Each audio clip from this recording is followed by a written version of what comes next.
Fantastic.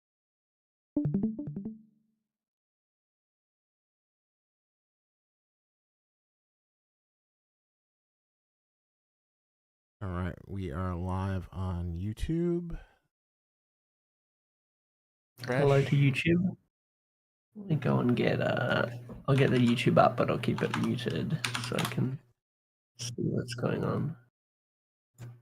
There we go. Lovely. And by the way, you can you probably already know this, Isaac, but you can if you mouse over the members thing, you can actually hide the members list if you want to full screen it. Oh. There we go. Like in yeah. So, thank you everyone from joining us this evening. This is a very special SCP 5K community event because we have one of the most important members of the SCP 5K Brain Trust, a member of the O5 Council himself, Albarnie, the technical wizard, man from down under. Now, Albarnie had a very special request here that this would be a chill event. So I would forego my usual WWE hype beast theatric. But this is going to be a very calm stream. This is going to be a very chill stream. This is going to be a very nice, relaxed stream. Nice, fun vibes. But we hope you are there, and we would love to see if you have any technical questions. This is the best time to get them asked. Albarnie can't reveal everything that is sure, but can tell you about some of the more technical wizardry that is in the game, such as the upcoming checkpoint system. So, Albarnie, what are we seeing here right now? So right now I'm just floating around in the testing map. This is usually you'll find something or other. I think probably like you'll find various mechanics that I want to prototype. We just slap them in this level because it's a nice example of a couple different environments in the game. You got the underground indoor areas and the outdoor. You might actually notice that the game looks a little bit different. That's because we've got some different film settings, so different what do you call it? Different post-processing in the game for this update that sort of evens out the tone a little bit, makes it look a bit prettier. But I think the first thing I want to show off is the checkpoints. It's actually a pretty simple system. So essentially, what we have is added in this update. Our level designers have the ability to add in like a little checkpoint. They can give it a name, an override, loadout, and objectives, as well as the spawning information and stuff like that. And essentially, it's a pretty simple system, but the way it works is once you go past a certain point, if you die and fail the mission and have to restart, you get to restart the level from that point. It's nice and simple. We're not going the whole way where you can start a level from that checkpoint yet. That's going to be in a later update, but it's just giving you the ability to not have to restart the whole thing if you lose. If people are interested, I can go through one of the levels and die on purpose and show you guys what that looks like. But otherwise, I was thinking, in addition to answering checkpoints, I was going to be prototyping a small system today, which would be containment shutters. Now, I do have image of this, what this looks like. It's a little like, so we got a really basic thing.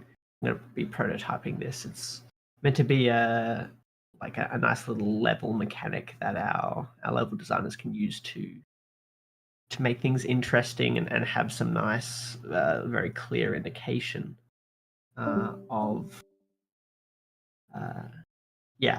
what you're doing and where you need to go and stuff like that. So that's what I'm going to be working on and talking about today.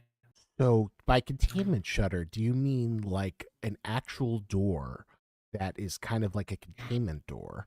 that shuts down, like or is it like a camera shutter? Like a door, yeah, absolutely. So the way it works is if I go, I think, if I go shutter door, this should be, yeah, there we go. So we've got these shutters that we have in the game currently. They're very simple. They can be opened and closed. And right now it's just a very simple system where if you grab a, let's see if I can find a switch. What would it be? Switch. Do we have a switch shutter? Yeah, there we go. So we have these shutter switches that you can open and close them with. Uh, but the idea of this mechanic is we'd have something a little bit more interesting. So in place of this box, which is just like a warning shutter, we'd have a thing that tells you it's a containment shutter. We'd have a nice little um, indication as to whether it's powered or not, and then it can both be powered by some breaker switch somewhere else, and also be overridden using. Do I still? No, I closed it. Overridden using this override box, like a wheel that you turn. So I'm sort of going to be, maybe I'll make some basic, what do you call it? Basic blockout assets to mess around with, and I'll see how it goes from there. It'll probably be pretty simple. It probably won't take very long. That's what I'm going to get into doing right now. First thing I'm noticing is I'm going to need a asset in place of this. So I'm probably going to open up Blender and make a really basic asset for it. That's one of the things I get the pleasure of doing. Is I have a very wide set of things I get to do on the project. Obviously, I spend a lot of my time doing management of our programming team and of the technical state of the project, but also I get to do a lot of prototyping, and that means I get to spend my time doing 3D art as well.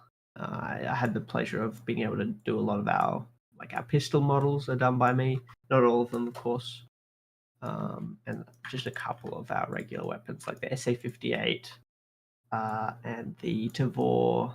I got the pleasure of doing those ones. So it's just going to be, this guy's just going to be a really basic, like, what do you call it?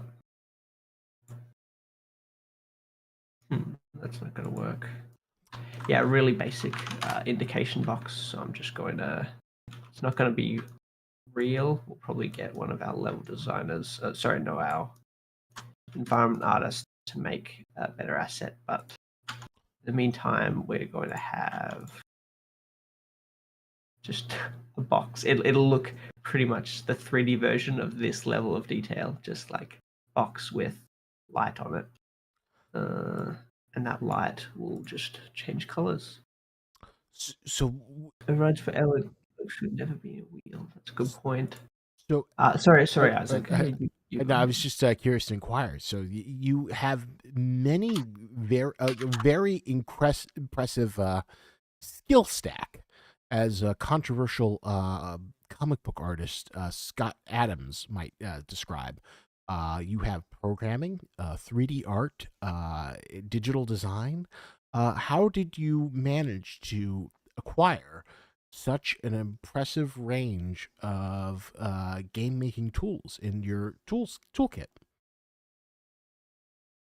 Well, really, it's one of the big parts of my passion for game development is what brings me to that. Like, I'm very much an indie developer at heart. So even though we have, a whole studio, a whole range of extremely talented people doing everything on this project, I have a big passion for learning all of the parts of the process. And before I was at a fray and sort of throughout the whole process, I I just have a tremendous amount of fun learning every part of the process. So really, it's sort of the inevitability that I find myself trying my best to understand each part of the process. it's also really helpful because I'm having to design a lot of systems and tools. So I do a lot of developer tooling, um, and it would be very difficult to design that tooling if I didn't understand how to use all of the tools themselves. So, for example, actually, let me just go over here. One of the things that I was working on relatively recently was this, which is a sort of wall line system, and like sort of a bit of a trope for developers to call everything a system, but it really is, because the idea of this is that it's incredibly easy for our level designers to create wall stripes. So if I search for wall stripe, the idea is that with relative ease, can place down, if I get wall stripe,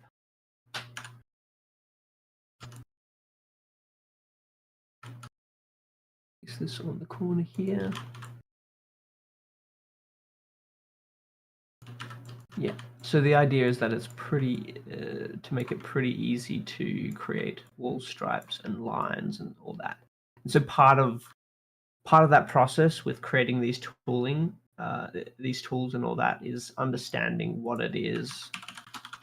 uh, what it is to use these tools, because if I don't understand how to use everything and what it is to be, 3D artist, uh, a texture artist, game designer, whatever, I can't make effective tools that our artists, designers, and all such can actually use.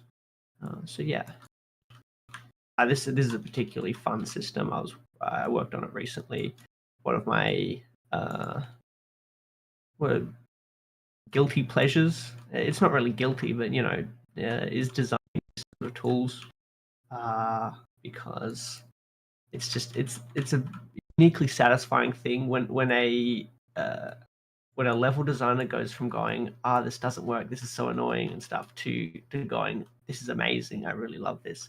It gives me sort of uh, you know a similar kind of feeling to when you see videos of kittens and puppies cuddling. It's just like, yes, I'm very happy. It triggers dopamine receptors of positive Exactly, emotions. exactly. It's like, hang on, neuron activation. It's like that picture of a monkey with neuron activation. Let's see if I can get one that isn't explicit. Uh, there we go.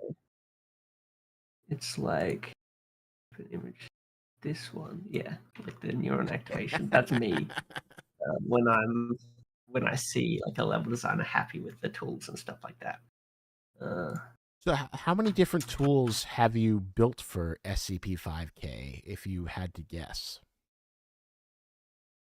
it's a pretty large number. Obviously, I'm not alone in that fact. The person who's really interested in making tools here at Affray is particularly our UI UX lead, Blake Kyle. So he's made a lot of tools. Like he has this thing that allows us to select a bunch of levels, and get the location and what streaming volumes we're in, which helps us figure out if there's any issues with the streaming volumes, unloading things and stuff like that.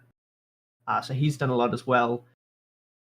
But it would be pretty hard for me to get a number of the tools I've created, because like pretty much every system we create, I need to create tools for it. Um, Recently, I guess one of the things would be the game action system. So if we have there's a concept in the game that we have called mission items. So if I add a mission item pickup, the idea is like everything like a key card, a key, a gas can is a mission item. Uh, and so you like place down this little key card, and then you go, this is a key card level 1. But one thing that very commonly we had, level designers coming to me is like, can you make it when I pick up a key card do this?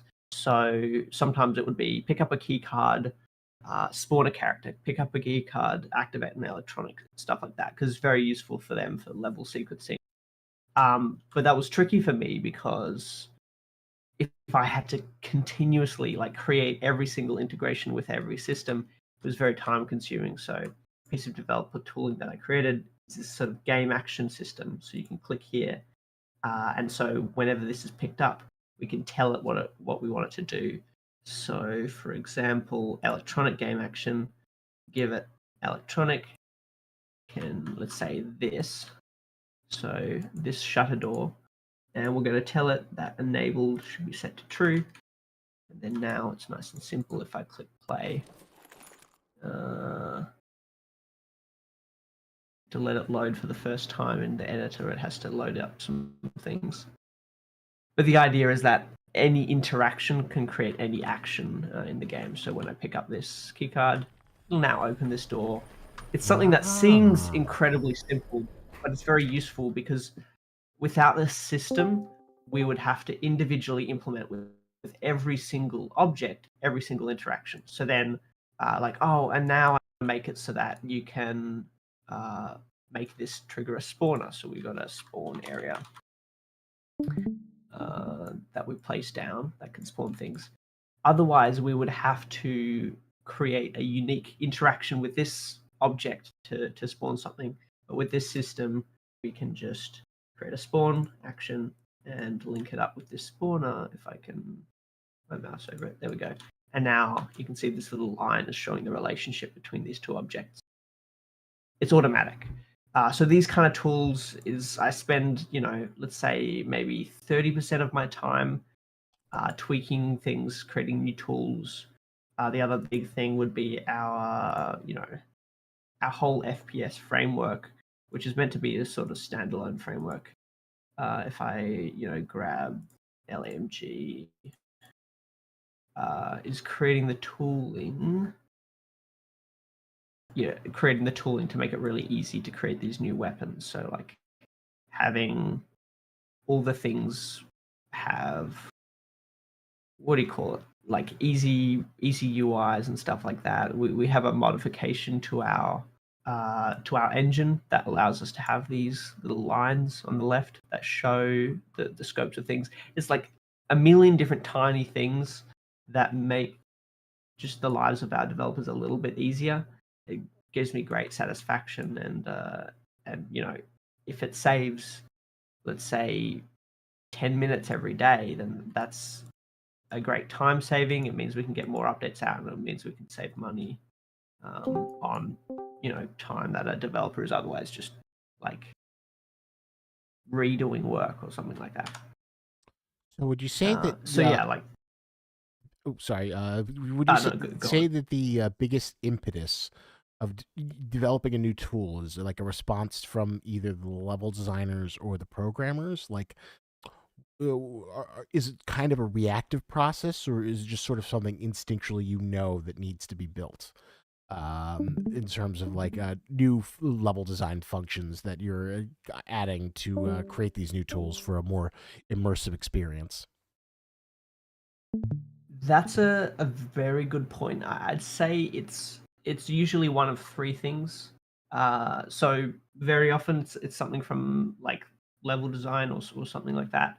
So like yeah, it's pretty common that level designers will come to me and say, "This thing that I'm currently doing, I feel like I'm wasting my time, like doing this over and over again." So they'll ask me, "Is there a way you can make this smoother?" And that's when I go to do things. Often it'll be part of our milestones. So while I can't bring this up on screen because it would be giving more information than I can, uh, we have a big sort of graph of all the things we want in the update and the requirements for that. And often, as part of creating that with our game director Trey, uh, I'll note that there's some sort of tooling, like for example the wall line thing. Like one of our big notes, especially coming out of these last updates, is like indication, making levels smoother, easier to understand, because obviously we get a lot of feedback in regards to those sort of things. making it easier for our level designers to create lines and things that came out of that process is noting, okay, well, if we're really focusing on making it easier for like our players to get through a level, then we're going to need to create that tooling. And then in regards to like tools for tools that come out of requests, usually it comes from like a core issue with the engine. Like one thing is this default unlit view in Unreal. It makes it very hard to see things in certain maps. For example, if I go all the way over to our Antarctica map, the whole map is made of snow. So go figure that if I open up that map in this unlit view, which is required, if we don't want to be obscured by lighting and stuff, and if you want to just see the whole level, if I open up that level, it's going to be pure white because it's all snow. So level designers, particularly our lead level designer who was working on this level, is telling me I can't see anything in this unlit view, and I don't want to be on in the fully lit view because I can't see everything I need to see. So that was the impetus, the catalyst for creating this other thing, which is like a no lighting view, similar to what Unity uses, where it sort of gives you a fake lighting so that you can actually see the level properly, even if everything is pure white. Yeah, so pretty much a more or less an even mix of the two in things that we've planned to do, and so I need to create good tooling for it because I know there's going to be a lot of work on it or requests from level designers. Very fascinating. Yeah. So thank you all. You've all been a wonderful audience so far, very respectful. But if you have any technical questions, please write them in either the event's Discord chat or on YouTube. I would love to start giving Albarnie questions from the audience. Because this is a fantastic opportunity, especially for those who are interested in the nitty gritty of technical programming and game design. This is a once in a lifetime opportunity, or at least a once in a weekend opportunity. So please, if you do have any questions, please do share. I would love to start facilitating them, but if you are also just relaxing and enjoying the smooth voice as Albarnie shows you through the digital spaces, that is fine as well. This is a non-judgmental space where whatever you are most comfortable with, we are most comfortable facilitating. What are we seeing here? Is this the new prototype system for the door shutter that you're building right now? Yeah, so I'm just going ahead and creating this really basic asset that'll let us preview. So I've set up a separate material for this guy who's going to use an emissive material in engine. And I'm just creating a wire here that we can see the connection to the door. I'm going to use this to, as part of our prototype. I don't have the image up anymore, but yeah, that's all that is. And I'm remembering how to, I think it's, nope, offset. No, it's depth. There we go. Beautiful. Yeah, we'll be using this to, it's a nice little wire. Looks nice. We can merge these two together. Actually, a good example of a tool I made, well, sort of modified, is this tool that we use to export all of our meshes from Blender to Unreal Engine. Because the default exports, Unreal can be very particular about how it wants its meshes, and a lot of the tools that are out there aren't quite to task. So, like, that was a catalyst on its own. Like, I felt like we were spending a lot of time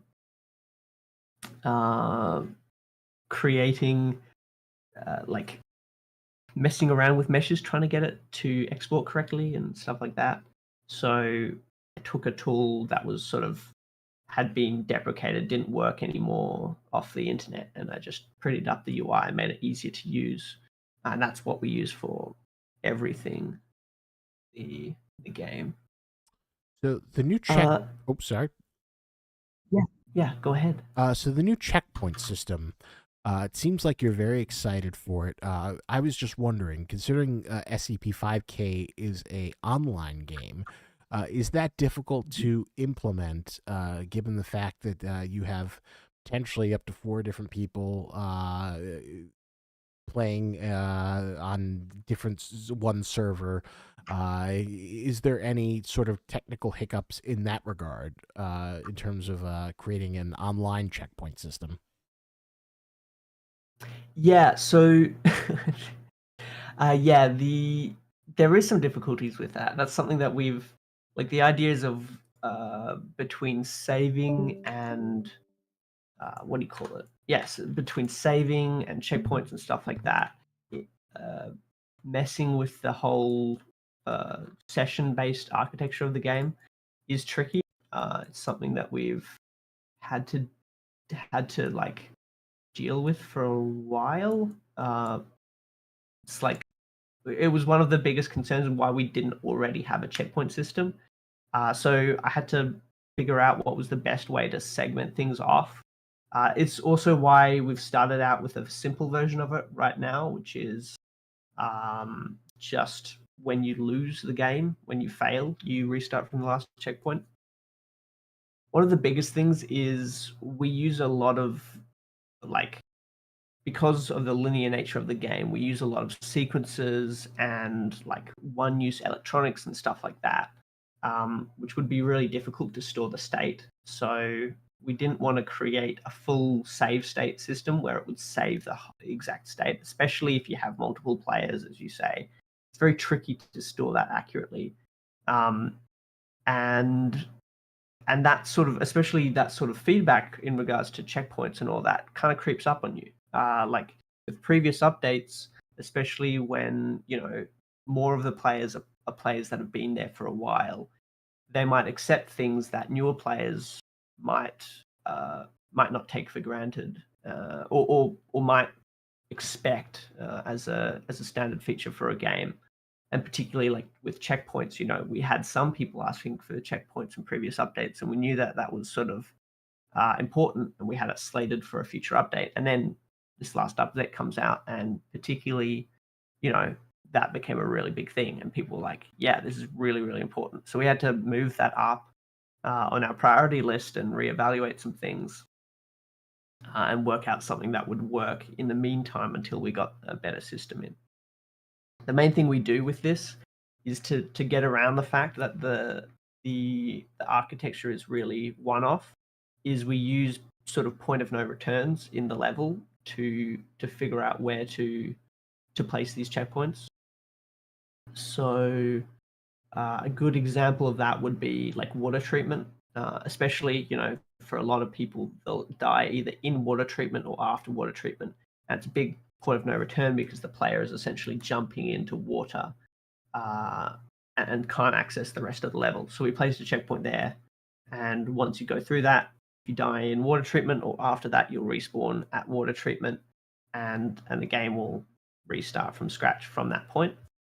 Uh, we've sort of placed, maybe 3 of those throughout most levels. One of them in part 2, after like at the start of the prison, and essentially it overrides the default behavior of the whole objective system to start it from that point instead of starting it from the start.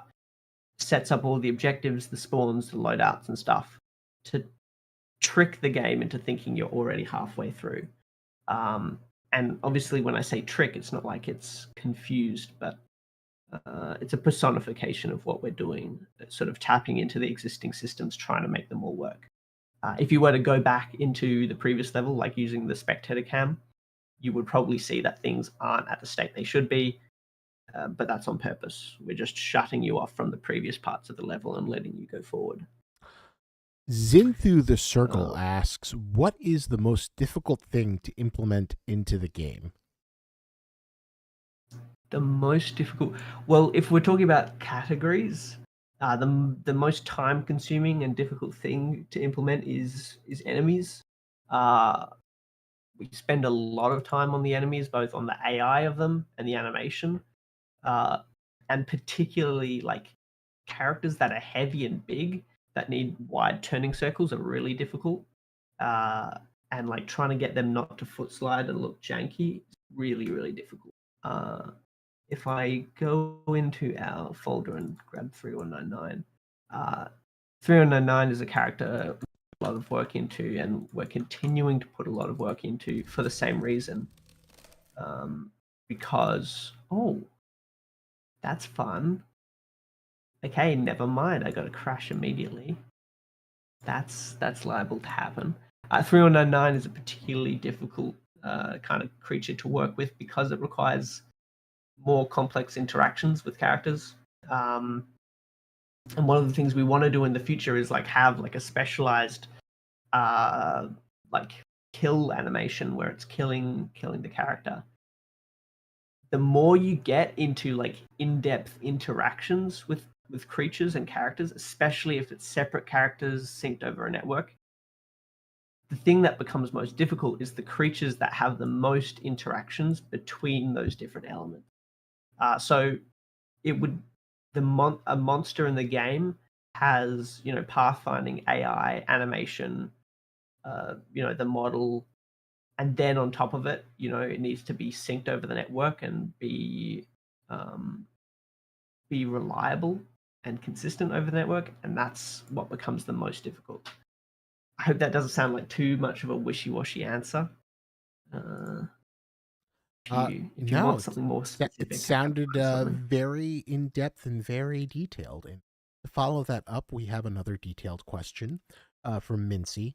Do you all have any plans for optimizing the game mode for bigger player lobbies?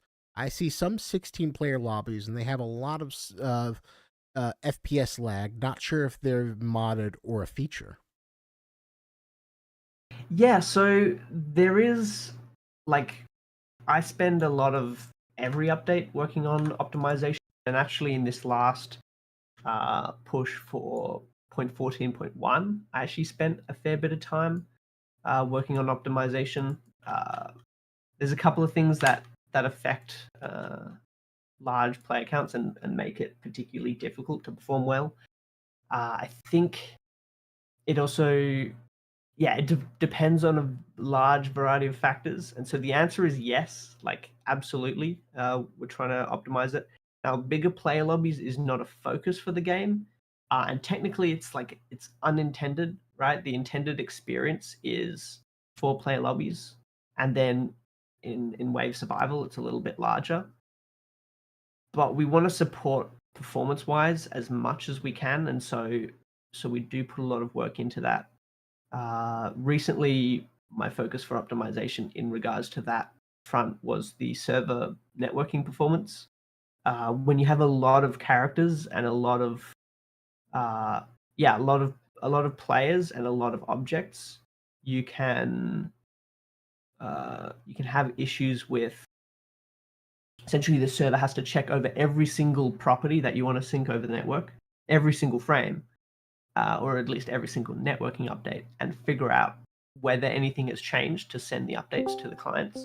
I know that's a lot of very like techno babble language, but essentially the more it's a multiplicative effect. So the more objects and characters you have is the more things that the server has to check if it's changed. And that can have a really detrimental effect on performance. And so recently I was working on optimizing that so that essentially it checks properties less often. And for some objects, it only checks them specifically when we tell it to. So, for example, instead of checking whether the last hit or the last set of projectiles on a character or gun has changed every frame, it only checks that when you actually get hit or when you actually fire. And that's not default in Unreal Engine. We have to specifically change it. I'm just going to go on forward. How does optimizing work? How can you optimize a game, and what does it do? So optimization is a very general term. Generally, there's 3 areas of main things that you're optimizing, and then there's like many things that you can do to optimize that individually. Um, there's the three main areas that you're optimizing when you optimize a game is you're optimizing the game thread, which is all of the game code that runs in functionality. You're optimizing the rendering thread, which is essentially how the CPU sends commands and instructions to the GPU, and you're optimizing the GPU performance, like rendering. And the problem with that is it's the slowest of the three that determines your frame rate. So, what's usually referred to as bottlenecks, if the GPU has too much work on it, it doesn't matter how fast the other two are, the GPU will determine the frame rate. So, like, if your CPU is running at 100 FPS, but your GPU is running at 10, it'll be 10 FPS. So usually what we're trying to do is we're trying to use profiling and other information that we have about the scene and the game to figure out which areas are slowest.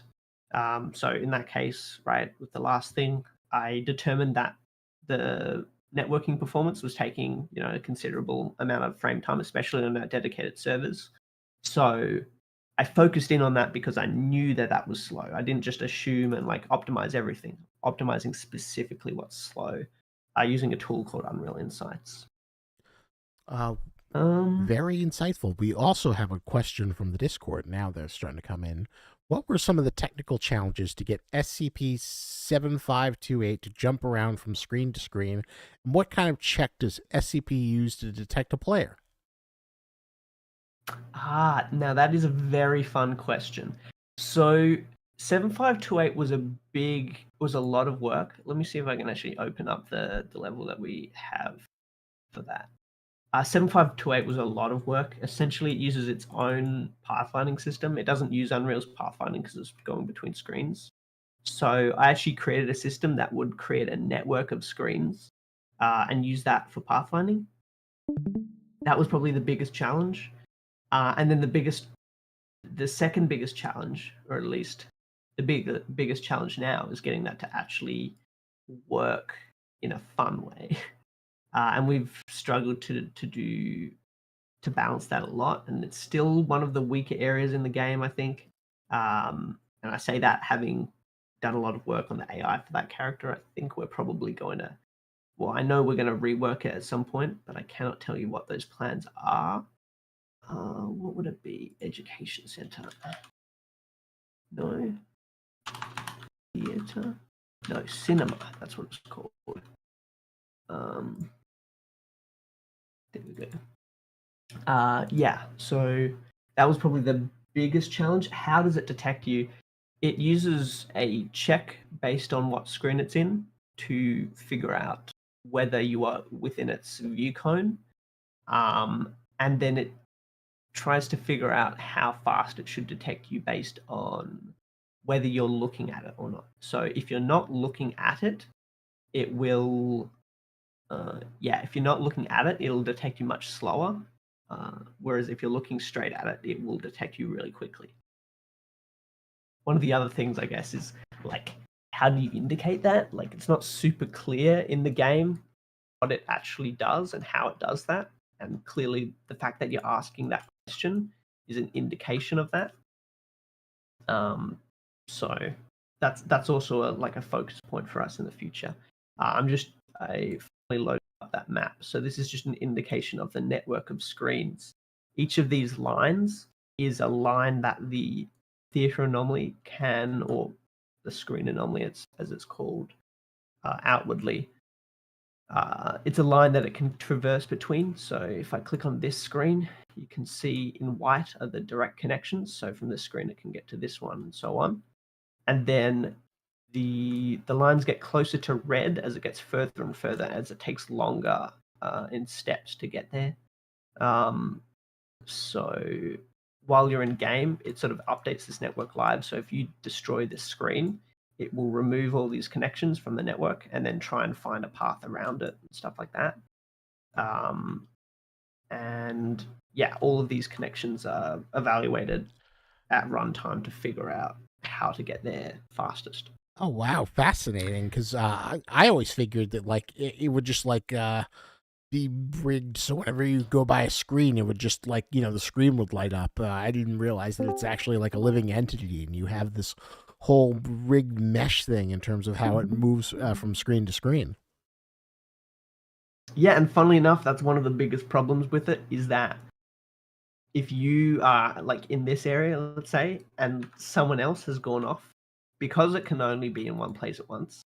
If I'm in this area and my friend is over here annoying the anomaly, it'll be jumping around here and I'll be completely free to do whatever I want. And like when you watch someone speed running, what they're doing is like they get the anomaly at a certain point and they just fucking noom through the area, and the anomaly doesn't know where they are. So like it's a blessing in that it makes it very like it's a very expansive system and it has a lot of what do you call it, emergent gameplay to it. But the downside to it is that we have to balance. We can't just balance the anomaly itself. We have to balance the anomaly and the environment. And in an environment as complex as this area, you can see it's a massive area. Um, it can be very difficult to make sure it's consistent in its behavior across the whole area and following the player correctly and following all of the players correctly, because there might be as many as 4 players running through an area in different areas. This is funny. Zin through the circle says, "Too many lines. I don't understand anything. Glad I don't make games yet." You That's think it's right. so simple? Just add in more enemies, add in more stuff, but just something as simple as seemingly simple as the screen anomaly, and you have this whole layered thing. It's incredible to see behind the scenes. Um, Yeah, it's very fun. We also have another question from Mr. F14 Tomcat. Are there any plans for friendly or neutral AI, maybe random SCP personnel survivors have dodged the Omnicide, or maybe non hostile SCPs, other than Dave, of course? Yeah, the 2 questions there. Are there going to be like neutral or friendly AI, and are there going to be non-hostile SCPs? The answer is yes and yes. I can't speak as to what those are, but we do have plans to make some sort of both of those things. So that is something that's in our future plans, but it's projected out in a fair number. It's not super soon. It's not going to be on the next update or anything, or even the update after that. But we do have some plans to work on non-hostile SCPs and neutral AI in the far future, I suppose, That for the will be game. very exciting because are you excited to work on that given the fact that it's like very different from anything that's in the game thus far? Yeah, definitely. It's a pretty exciting thing to work on. I probably won't have the pleasure of working on it directly, uh, because we've got our new AI programmer, Jason, who's doing a lot of our human AI at the moment, and a couple other people on the team who do most of the AI nowadays. But it will be a pleasure to see it developed and see other members of the team work on it. So we also have another question. A small question out of curiosity. Do you guys use Unreal Engine's volume nav mesh by itself to navigate your characters, or do you create your own navigation system? And what do you think is more efficient? Right now we use Unreal's default nav mesh system. Uh, it's pretty damn efficient, and also I say that with the knowledge that pretty much every custom system or external system will use the same thing under the hood, which is it uses a open source piece of software called Recast, which was made by someone like I think in the 2000s. Pretty much almost all navigation in almost every game uses Recast under the hood. It's a very robust system, and so in terms of efficiency, they're all pretty damn efficient. Um, there's other pieces of external software that we're actually looking at, because the main thing is like what it can do and what different tooling is available, like how easy is it for us as developers to develop things. But in terms of efficiency, they're all pretty down fast. Ah, so Genesis asks, off topic question. With the roadmap out, it seems like things are missing, not just redacted. And so, is there a secret roadmap that only a Frey has access to that is way larger than the public one? Ooh. Yes, we maintain our own internal roadmaps, both for milestones, for updates, and everything in between. Like everything we have planned has its own roadmap for it. Or I guess it's less so in the form of a roadmap and more like a massive graph of what things are required for what other things. Um, and it is secret, and I would so love to show it to you guys, but I can't because it would reveal things that we're not ready to reveal. Um, the reason that we have like two versions is because the one that's built for us is really focused on what we need to make it and specifically like how much work is in each update, because if we put too much stuff in an update, it's going to take too long and we'll have to delay the update. And if we don't put enough stuff in an update, it'll not be interesting. But also, we have a lot of things planned. For example, we're developing now things that'll be in the game a year from now, and we don't want to spoil stuff that we're not ready to reveal yet. So, yes, there is a secret internal roadmap that we have. Ooh, yeah, maybe it will be revealed to the public when things are further along, but at least you have the public roadmap to give you an idea of what's to come. But there are always secrets in the Afraid Discord, elements that you can't see that are for the eyes of the developers only. So who knows? Maybe in good time, those will be revealed to you guys once we get closer to the 1.0 release date. Um, Mitzi has a few thoughts on the wall, the screen anomaly. So the paths go through walls or just visible screens. What I mean is the screens that are visible from one another. I was just wondering if the screen it can jump to where visible to each other. Was the level made around the SCP, or was the SCP implemented after the map was designed? Uh, that is a very good point. The anomaly cannot go through walls apart from in very specific circumstances. So the way it's set up is it automatically, you can see like here, this screen can only path into areas in this corridor, and we had to like very specifically place screens that are sort of like gateway screens to get through. Um, the the environment was designed around a version of this anomaly, but we developed and changed the anomaly so much that that was something that we had to work around, was that we had to change this environment and work around what was already here to make the anomaly work. Um, the anomaly is allowed in some circumstances to go through walls. If it gets trapped, it will sort of panic and just appear somewhere else on the map. There's some specific areas where we've like manually told it that this screen can go through walls. So you can see here, this line goes through a wall. It's just to allow it to get into this cinema room because there's no actual direct access into it. Um, and yeah, like that's sort of required to make sure that it doesn't get stuck and things like that. We also have another question from the Discord. I have a question. Why is it that all the soldiers use gas masks and they also have night vision goggles, but they're not visible on the helmet? So I'm a little intrigued. Yeah, like that whole design thing was really focused around the thing, especially originally when we had an even smaller team than we do right now.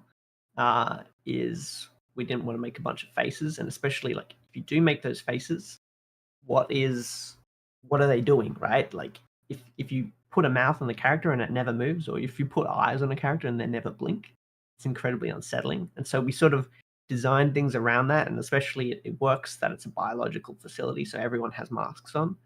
Um, Around that limitation, and also noting that metahuman wasn't really a viable option for us because like those characters have like 500 bones in their face, which like would ruin performance.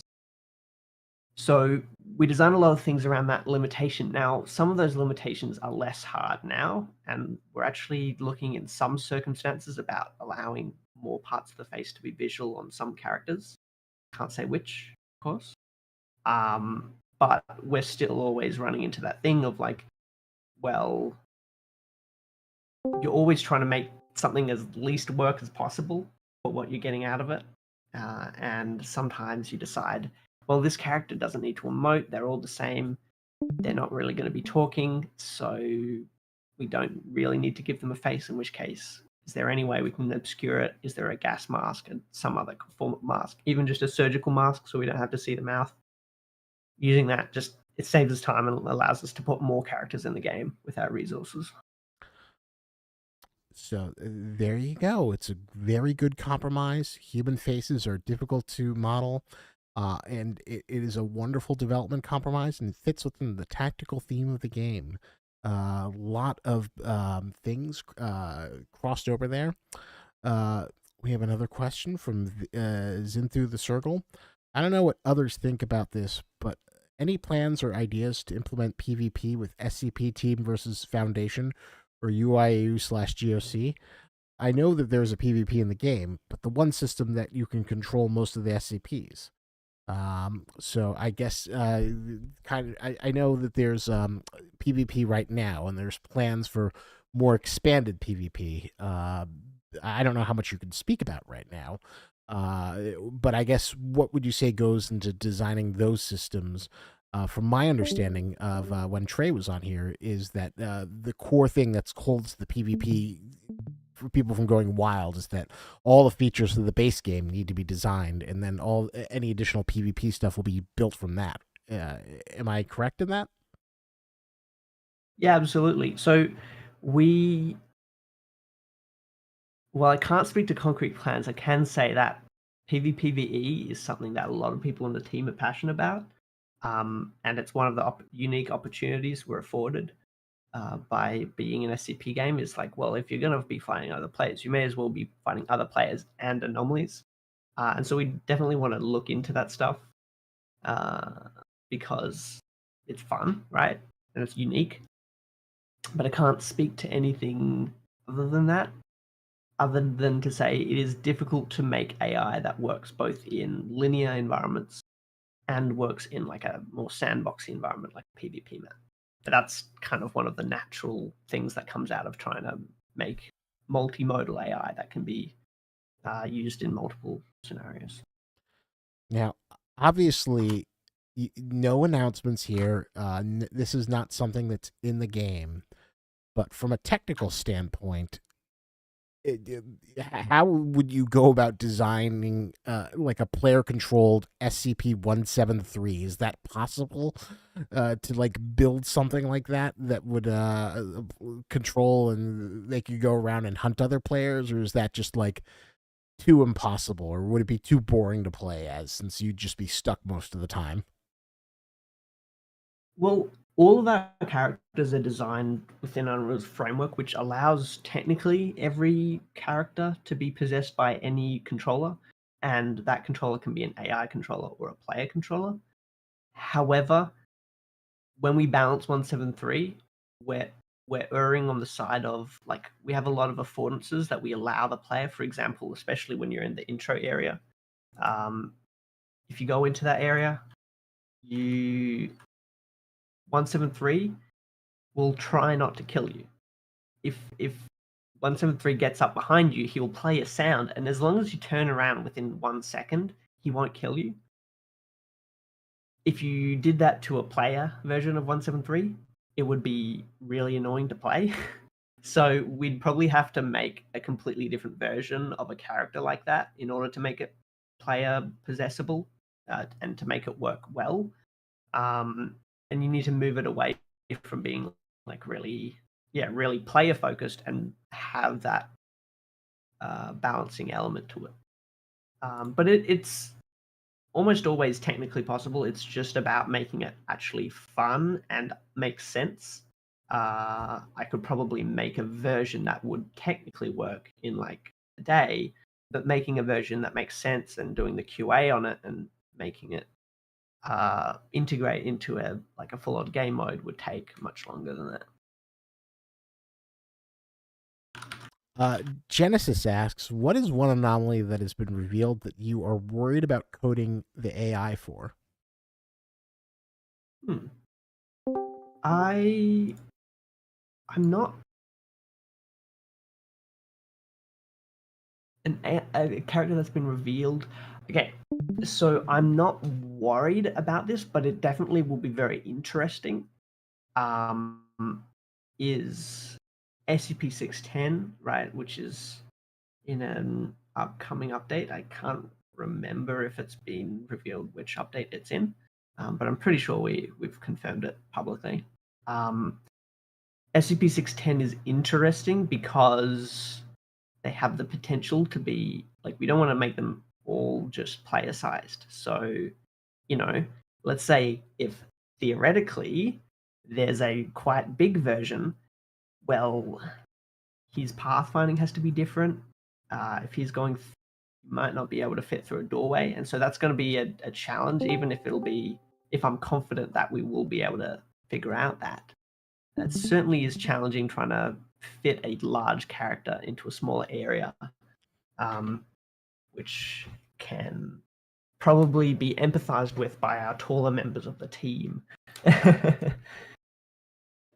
Yeah, so that's probably one of the challenging things, is like characters that don't fit into a standard the standard bipedal human-sized character becomes a little bit harder because you need to make them navigate through the space and not feel really clunky. That provides its own very unique challenge. Fascinating. The big rig runner asks, what's the difference between mesh models and shaders? And can they all move dynamically like water? Mesh models and shaders. So there's sort of, I guess, three separated things. Meshes and models generally refer to the same thing, but different. So, like, for example, if you're in Unity, Unity calls the file and the object a mesh, but it calls the inner thing, like the triangle structure itself, a mesh, but the outer thing, the thing that's in the file, a model. Whereas Unreal calls them all meshes. It's meshes all the way down. The name is like, you have a skeletal mesh component, and all that. So generally, meshes and models more or less mean the same thing. A shader is something that you write to be executed on the GPU.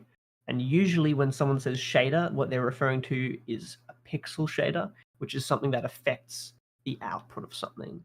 So if I drop into my testing map, I can grab something.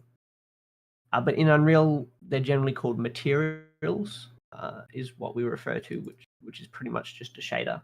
And they're often used to make the surface look different. So I can go into my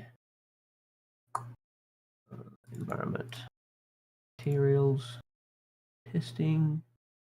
Okay, I've got a gloop material. I think this was just made to mess around with. This is a shader, so it affects what the surface looks like. And you can see, like, this texture doesn't exist anywhere. It's not meshed in, it's completely flat. The shader is just code that's being executed to make this effect happen. Or, like, I guess in this case it's red liquid. You can estimate as to what you think this is referring to, and I will not confirm anything, but a red liquid shader is made to make something look like red liquid. The shader is what actually makes a surface look like something. Ah. Mincy asks, what is the biggest inspiration for SCP-5K? Was it because of how unoptimized SL and you guys just said, fuck it, we're making a better game? SL is that Not at all. That's Secret Lab. SCP-5K, the origins of it run really deep, but really it exists for the same reason. I think, like, originally going back, it exists for the same reason that SL does, but it's definitely not because we don't like SL. I think does a really good job at the things that it tries to do well at. It's about, like, recreating that experience of the original Gmod breach servers, and so that's what it does. It's about having fun with other people and, like, role playing essentially as all these different SCP. Um, so the reason why we work on 5K in a modern sense is nothing to do with those other games, right? I think we want them all to be successful. Um, and originally it was made for the whole project that became SCP-5K was started for the same reason really, which was people were having fun playing these breach servers on Gmod, and they wanted to make a game that could recreate that same experience, and that sort of evolved to um,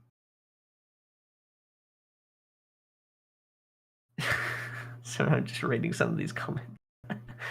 Yeah, that sort of evolved into what SCP-5K is now.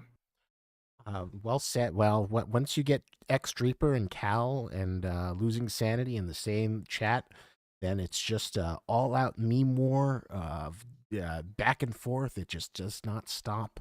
It is like I have my parrot, Captain Crunch. Many of you may have been familiar with him. And every now and then, I also have a family dog I take care of. His name is Kobe. You might have seen him at a few movie nights. Um, Kobe is a very active dog, and Captain Crunch likes his freedom. But when they get together, they just start yapping at each other and go. They just go incessantly and they don't stop, and that is like what Cal and Losing Sanity and Reaper are. And you know, as long as you keep it civil, you know, we won't do any ban hammering. So have fun, but just don't get too rowdy in there. Always keep it civil, because I will say Be put in the this. naughty corner. Oh yeah, yeah, exactly. I don't like to punish people. I think I love our community, especially the people who show up. But I will say this, just to remind you to be on your best behavior.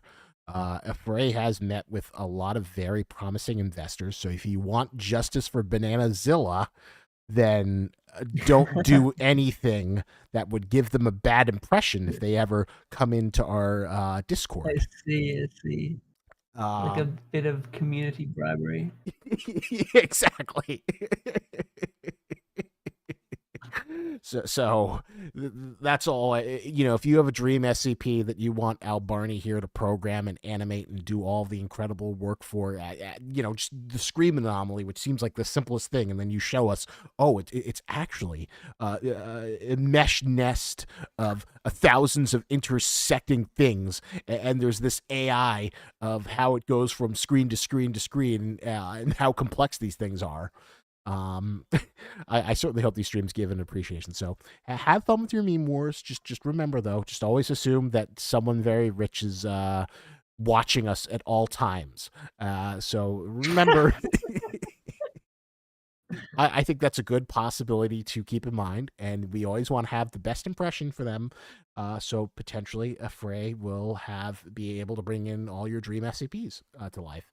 So always just keep that in mind. And also, we want a nice, fun, welcoming place for everyone involved to be, just in general. Yes, that is also important too. Having a nice community where people feel inclusive and hang and feel good vibes and have a good time. That's also important. Uh, although I like the the elf on the shelf, only it's the investor on the shelf. The investor is watching you. Right, Uh, yeah. the big runner asks, any chance of adding impact splashes with the bullet impacts an enemy or dirt and sand, maybe spawn a small chunk of flesh off the side of an impact for more player feedback? We actually kind of do. I think, hang on, I have this guy over here who has gore. This was what I was using when I was developing the gore system.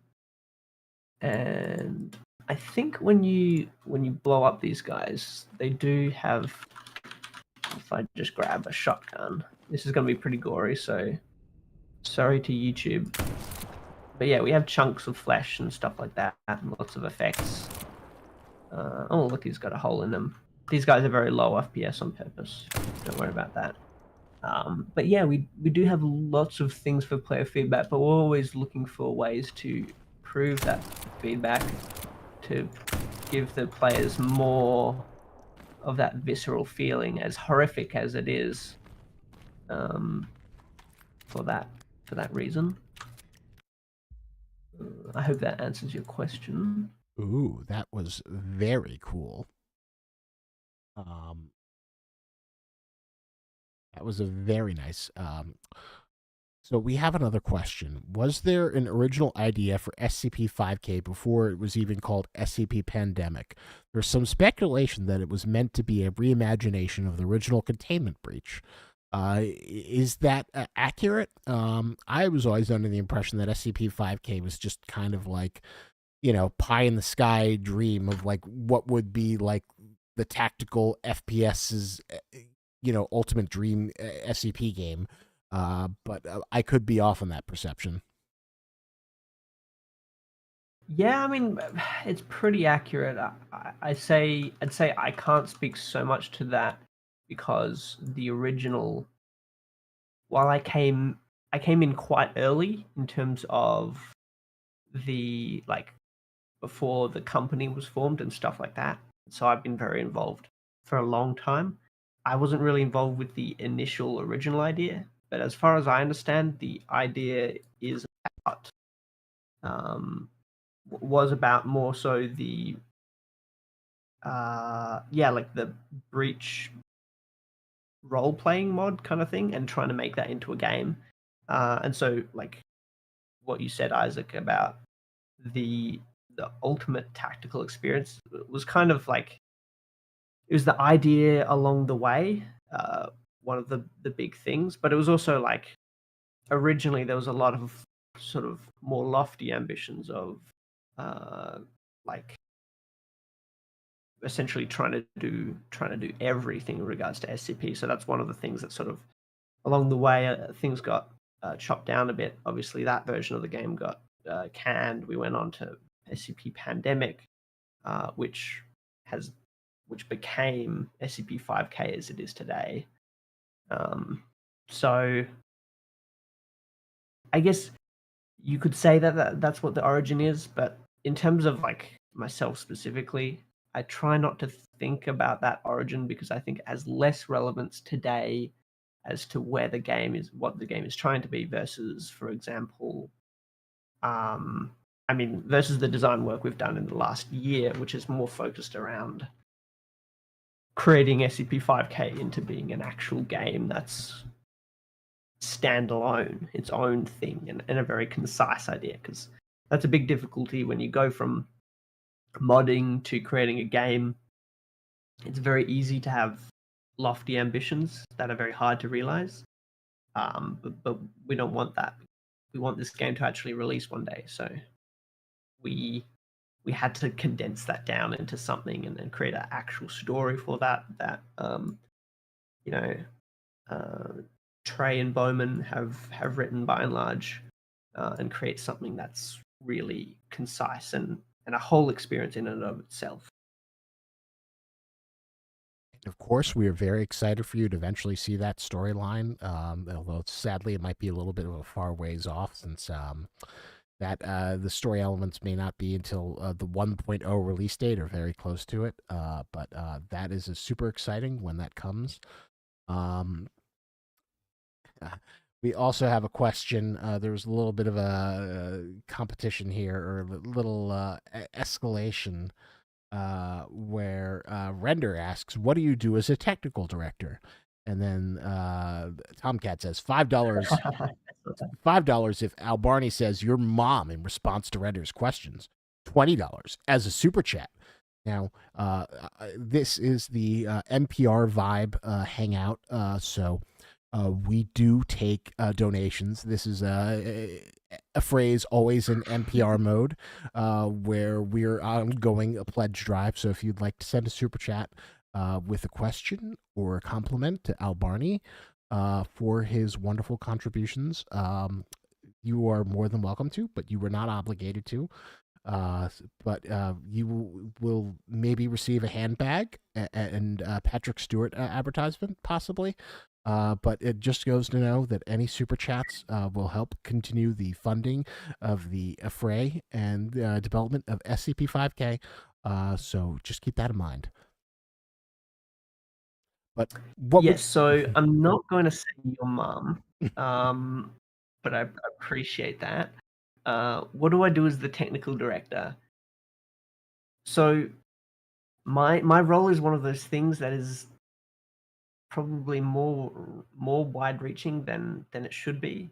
Uh, it What I would say on a day to day is managing the programming team. So I'm also our programming lead, creating technical plans for the game, whether that's for systems, whether that's for goals for where we need to bring the infrastructure, um, providing feedback on design proposals and other elements of the game for how viable they are or what we need to do to make them perform well and stuff like that.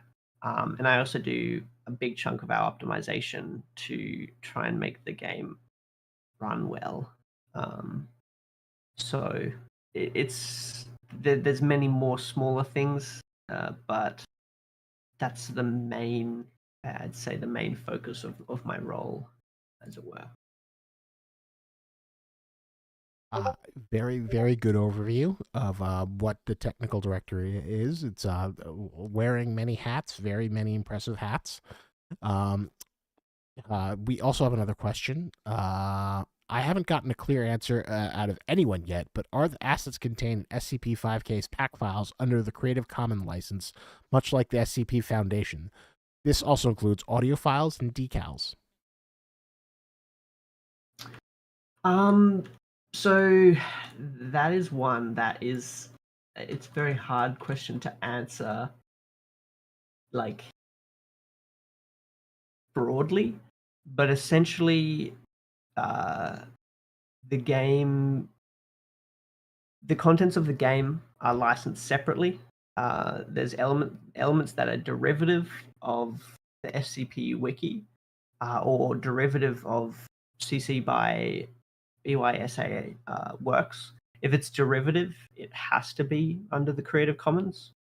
Um, but parts of the game that are not derivative of CC by SA works are not necessarily licensed.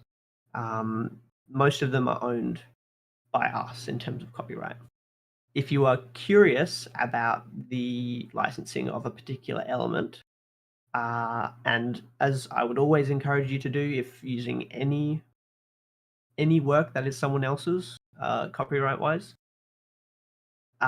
please contact us at either support@afraid.gg or contact@afraid.gg, and you can go ahead and ask a question, and we can let you know whether a particular element. In terms of the game's code, all of the game's code is owned by us. Um, I hope that's a sufficient answer to give you a good idea. Um, so I hope that gives you a bit of a clarification in terms of how the Creative Commons license applies. Um, do you think adding 131 would be a problem? The difficulty with 173B is 131 a very popular SCP? 131. Let me look it up on another monitor. SCP-131. Oh, the eyeballs. I love those guys. Yeah, I mean, look, thematically, like, hypothetically, if we were to implement 131, I'd say it would be, like, you could call it a problem, but I would call it more of an opportunity, right? So my focus were to be, if I was implementing a creature like that, be, okay, how could we create and manufacture that integration between the player 131 and the SCP?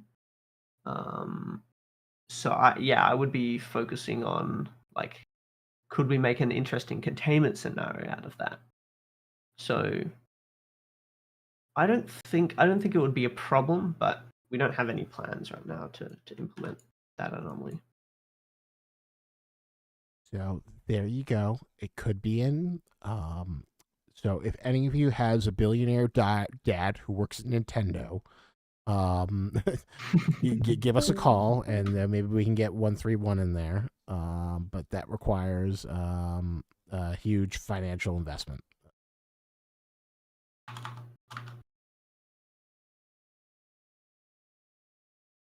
Uh, Mr. Well, whoever Genesis in the chat, I have not confirmed anything. Thank you very much. You can only speculate as to. Um, but but feel free to go wild with speculations. That's up to you.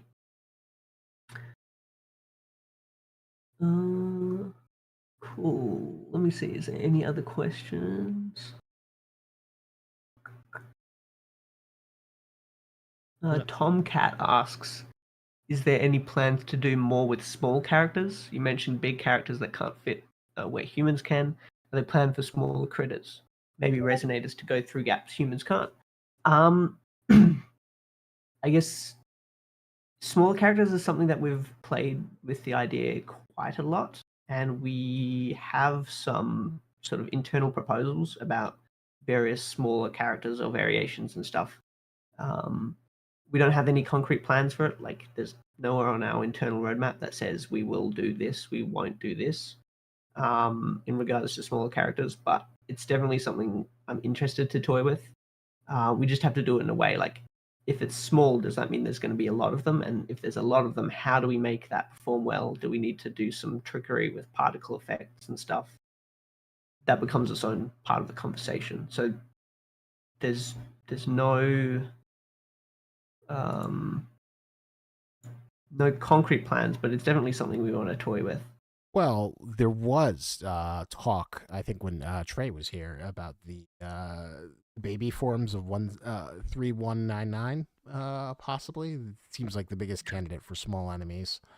But I don't That's know. true. I guess that has been revealed, in which case, that one, yes. I wasn't thinking of that. Yes. In terms of small creatures, Baby 3199, So just wink, wink, I suppose. here's an interesting question. For 3199, would you have to would you just make a small character model and have it have the same behaviors as the big one, or would it have its own set of animations and behaviors? I think we'd have to give it unique behaviors because while it would be funny, seeing a mini 3199 trying to charge you would perhaps not be quite as scary. And also, I guess we don't have we'd have to remake those animations, so I think it would be unique. Yeah. What am I looking for? On power.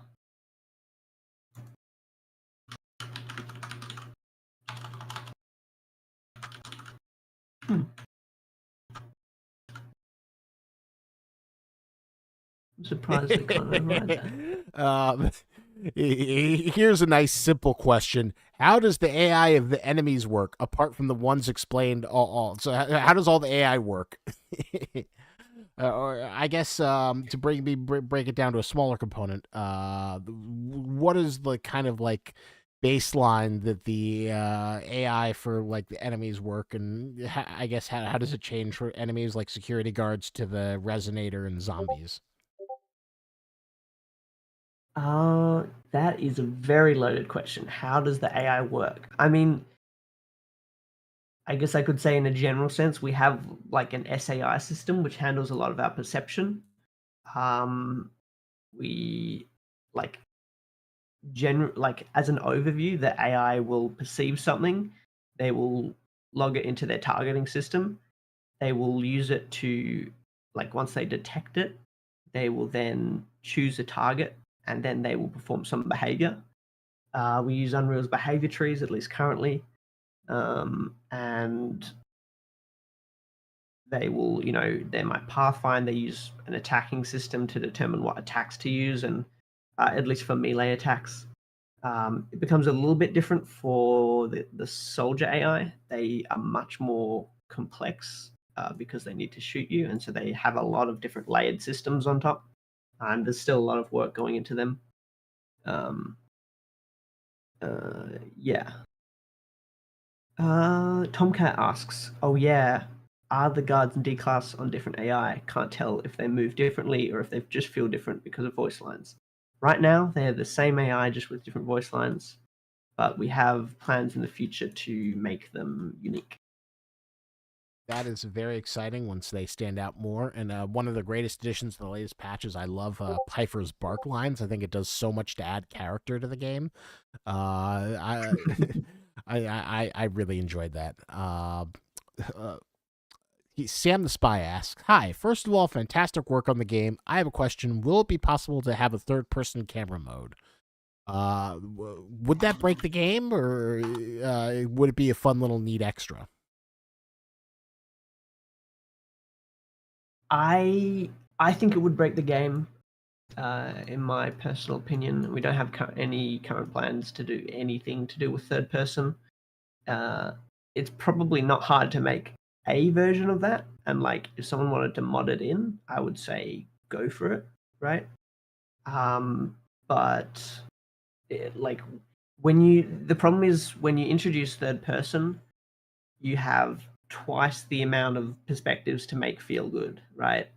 Like we've spent, hundreds of hours on the FPS mechanics trying to make them feel natural and feel really solid. Oh, I guess you get a preview of our new guard arms, our Ooh. UIU arms, sorry. But yeah, we spend a lot of time on that, making third person feel good as well, and also not making third person objectively better as it is in many games would be difficult. So right now, no. But if you wanted to figure out how to mod that in, if you like that sort of thing, like go ahead, right? So there you go. Go become your own technical director and mod it in. Although this does tie into a question that was asked earlier.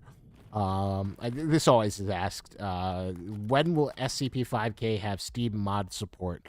I know that's a plan in the future to eventually happen. I guess this is maybe a bit more detailed version of that. How difficult would that be to implement from a technical director perspective? I can't say when, and the answer is very difficult. It takes a lot of work. But what I can say is I pretty I pretty much every update there's some work that goes into making modding easier.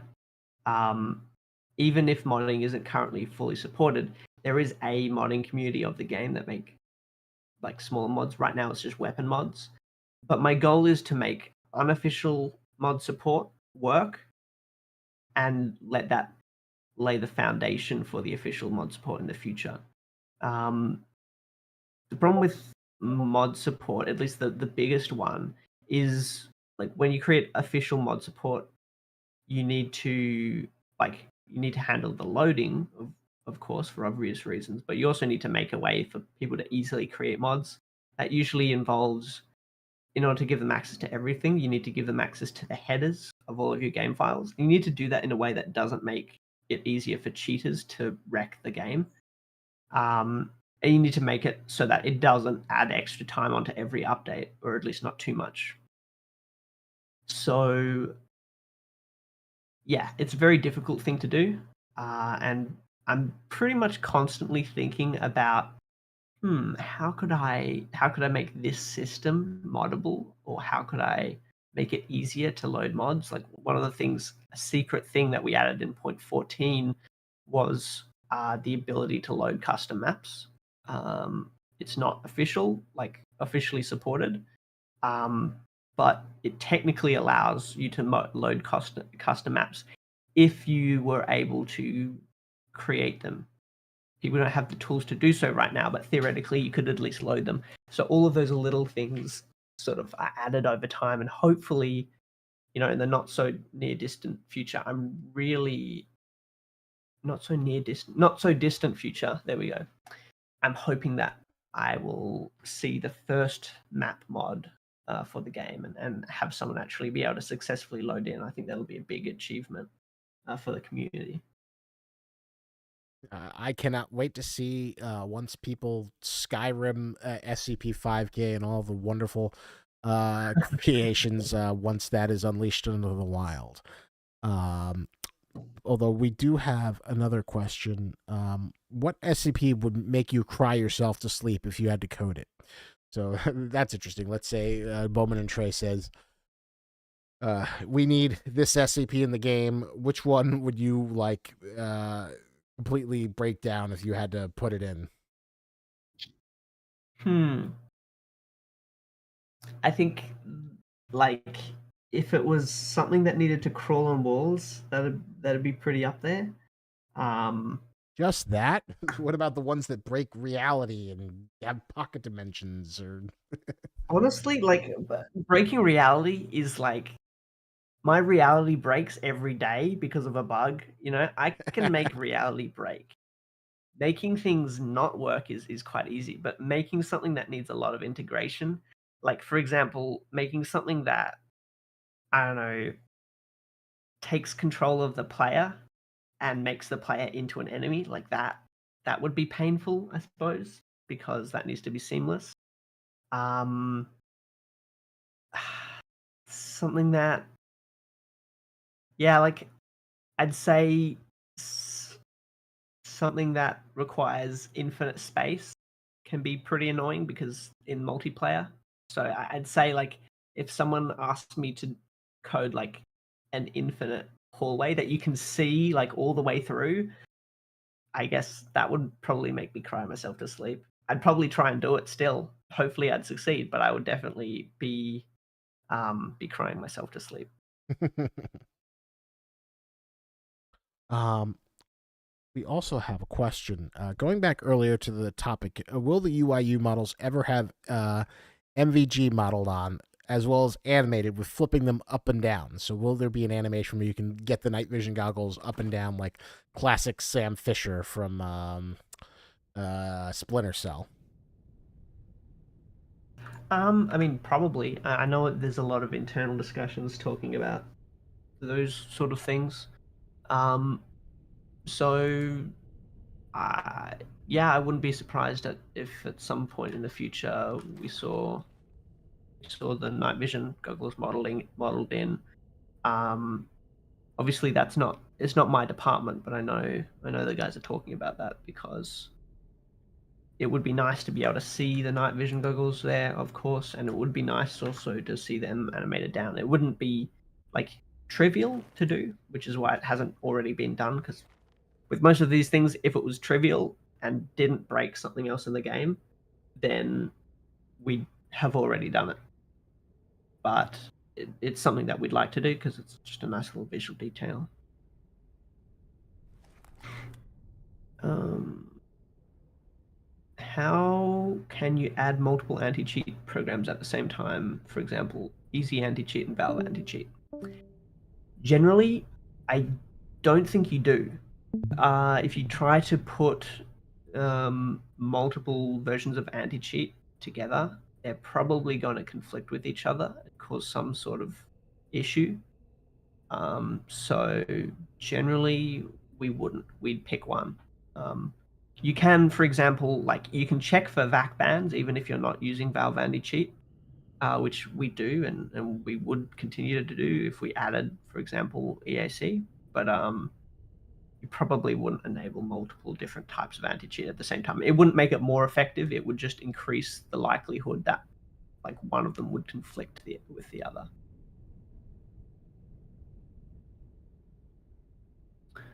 Let's see. 1 second from me Yeah. personally. Oh, I just want to get some nice fizzly, buzzly, bubbly pop. So back in 2 seconds. Sure thing. I will just continue to answer questions and comments. Sam the Spy says, I love the game. Hope it stays tactical and spooky. Thank you very much.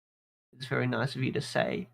Um, Making it more tactical and spooky is one of the things we've been talking a lot about, and especially like, people talk about they don't like the amount of puzzles or the puzzles are not interesting and stuff like that. Like we take a lot of that feedback to heart. And pretty much everything we do is in service of not having that be the case. Certainly. But I'm glad that people still enjoy the game regardless.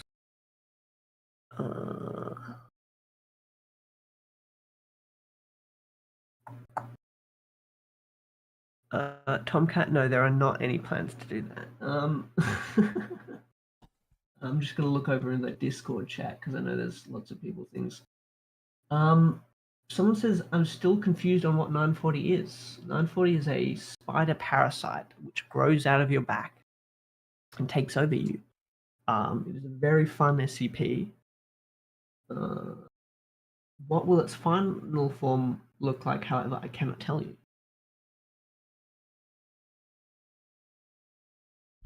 What are the complications with adding character customization? So character customization, we needed to clarify this because obviously there's a very wide number of things. Right now, the character customization is more or less picking variants of different characters, as well as being able to pick your weapon skin. Though I don't know what to extent we'll be able to have it in for this next update. The complications with that generally is because most of our character setups are different. Like if let's go into this space and so we have okay, let's not do that guy. That was a testing guy. Pretend you didn't see that. Yeah, okay, so we have GOC, we have security, that's for PvP, and we have survival, we have UIU. These different characters, they have their meshes are set up slightly differently, right? So they have all these different material slots. If you want to customize patches and things like that, it does get more complicated to make that consistent. So that's probably the biggest challenge. And also, so the person working on that is Zoe on the programming team. And I know it's there's a lot of work involved with creating all the data structures, so it's easy to create new patches and new skins and stuff like that, and make them selectable without having a million different classes and stuff like that. Losing Sanity says, is it just me or is Albarnie sounding sick? I'm not sick. I'm just Australian. I'm back with my fizzy beverage. I'm fully fizzed up. That's funny though. It's like, do you sound sick? No, I'm Australian. But speaking of Australian, by any chance, did you see Furiosa? Is it already out? Yes, came out. I have not seen it, and I'm a big fan of Fury Road, and I definitely want to see it. I was a little bit saddened by some of the it's a lot more VFX heavy than the last entrance in the series, which I think was absolutely brilliant. But I'm still optimistic because what is it? George Miller? Is that his name? Yep, George Miller. Yeah, George Miller is a fantastic filmmaker, and so I'm very optimistic for what that movie will be. I highly recommend you see it. You're right, there is more digital effects than Fury Road, but if you love Fury Road, it's a great expansion of that universe. And as far as I'm concerned, I think it should be the pride of Australia to see every time George Miller puts out a new Mad Max movie. Yeah, he actually just went to South Australia and just filmed the people there. That's what they're like already. That's just That Yeah, was no, just, no VFX was necessary. They were just already doing that. it was just going to school. That's what it was like every day when the school bus would go up. It would just be like getting on the war rig, right? Yeah. So funnily enough, someone says in the chat, one thing you could do is add a mesh to the characters, and the texture could be changed through code. That's exactly what we do. However, the the difference is that different characters have their patches in different material slots.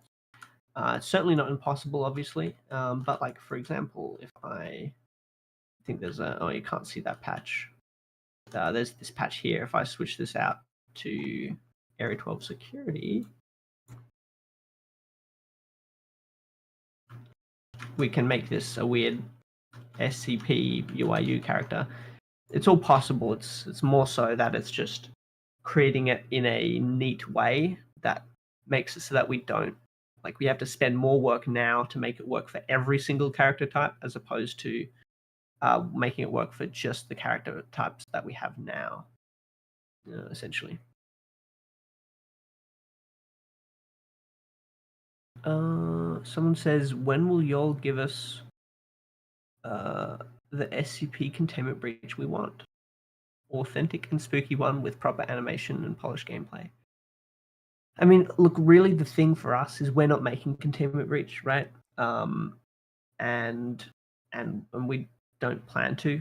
I hope that, I really love the OG containment breach, and I enjoy the efforts that people who are remaking them, undertake. But it's certainly not our. I don't think it's our place to make a remake of Containment Breach. We want to make a standalone game that is its own thing. I think that is very well said. I will say, go ask your billionaire uncle, and maybe we could pursue that. Anything could be done with Yeah, if someone wants more money. with enough budget, yeah, you can do anything. Um, are Dave and his family going to be re-implemented in the next update? I don't think so. It was funny because the second part of Area 12 has changed enough. We want to do more with Dave, but like re-implementing the existing I don't know if you could even call it a quest line. It's like 3 interactables. Isn't currently planned for right now. We want to do it service and make it like a whole thing. Obviously, clearly that upsets some people quite a lot. I guess you could say who knows, but we don't we're not worrying about that as much as we are fixing the bigger problems in the game, and trying to make the experience as polished and like what do you call it? Like as seamless as possible, because you don't want to play a game and have to redo 2 hours of progress. You don't want to play a game and have to go through an area where you don't feel like you're doing anything. So that's really our biggest focus. She divorces in between chapter 1 and 2. I guess so. It's funny. The X Reaper is saying containment breach mid, in my opinion, and people are like, feed him to the coconut crabs. I did not know feeding to the coconut crabs was a torture option. Although, I think. Sorry, what were you gonna say? Well, I think the context with SCP CB that people you really need to understand is, like many things, it was pretty much the first of its kind in regards to SCP video games, and the way that it works multiple SCPs together is genuinely genius. And so, there might be follow-up games that might do certain elements better. They might have better graphics, they might have better animations. But from the context that it was released, and still today it holds up remarkably well, and that is really impressive. And that's why I love Containment Breach. It terrifies me to an impressive level, and it makes a villain out of SCP-173. It makes it this recurring thing that comes back. So yeah, I love CB. It's great. Oh, hello, Vane.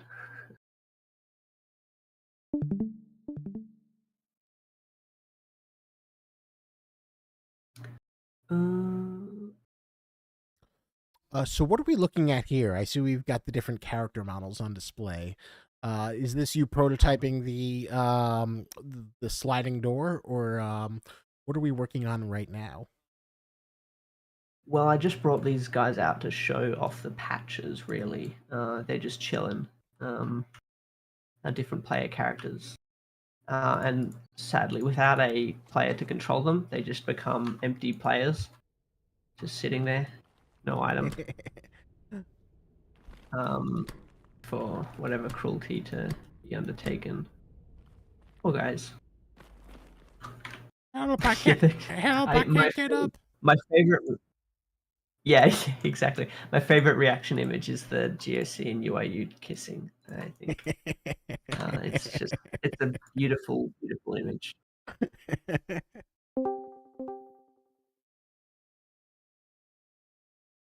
Hello, other person who just joined the chat.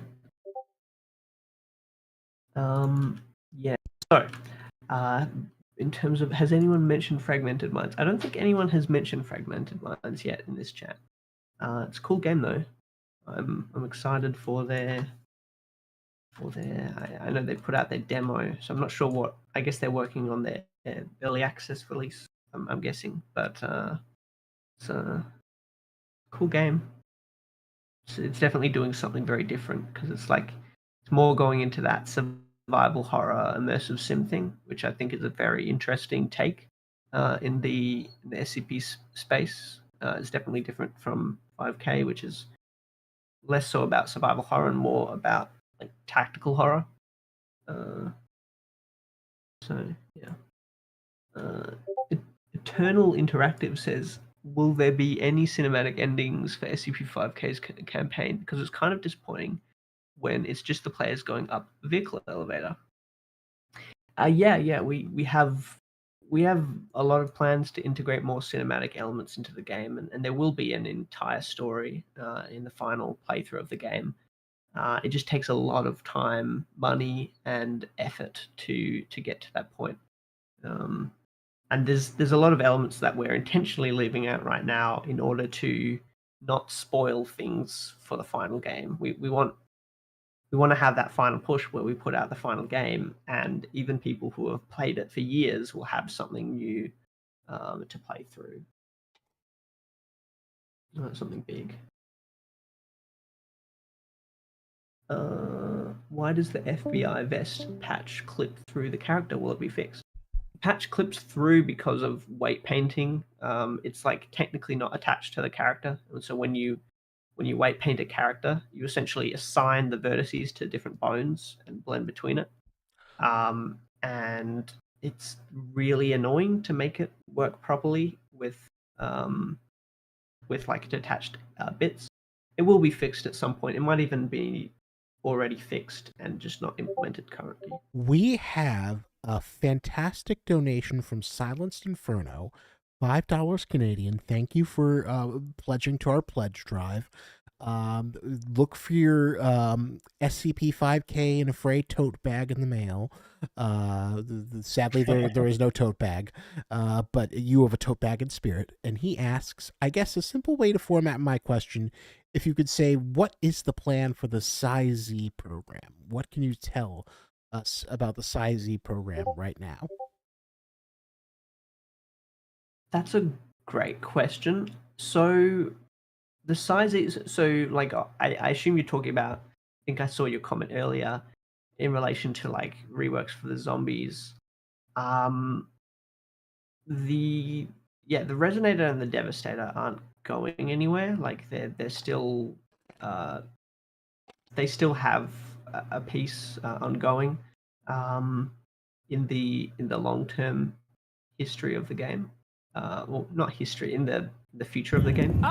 Uh, and as far as I can remember, the size still exists within the game's lore. So we're not going to be removing them, but there's definitely a lot of reworks just gameplay wise and making the zombies slightly less prominent and a little bit more interesting. I say slightly, a fair bit. And I see off of that, XD Reaper says, "Is this thing still planned?" The answer is no.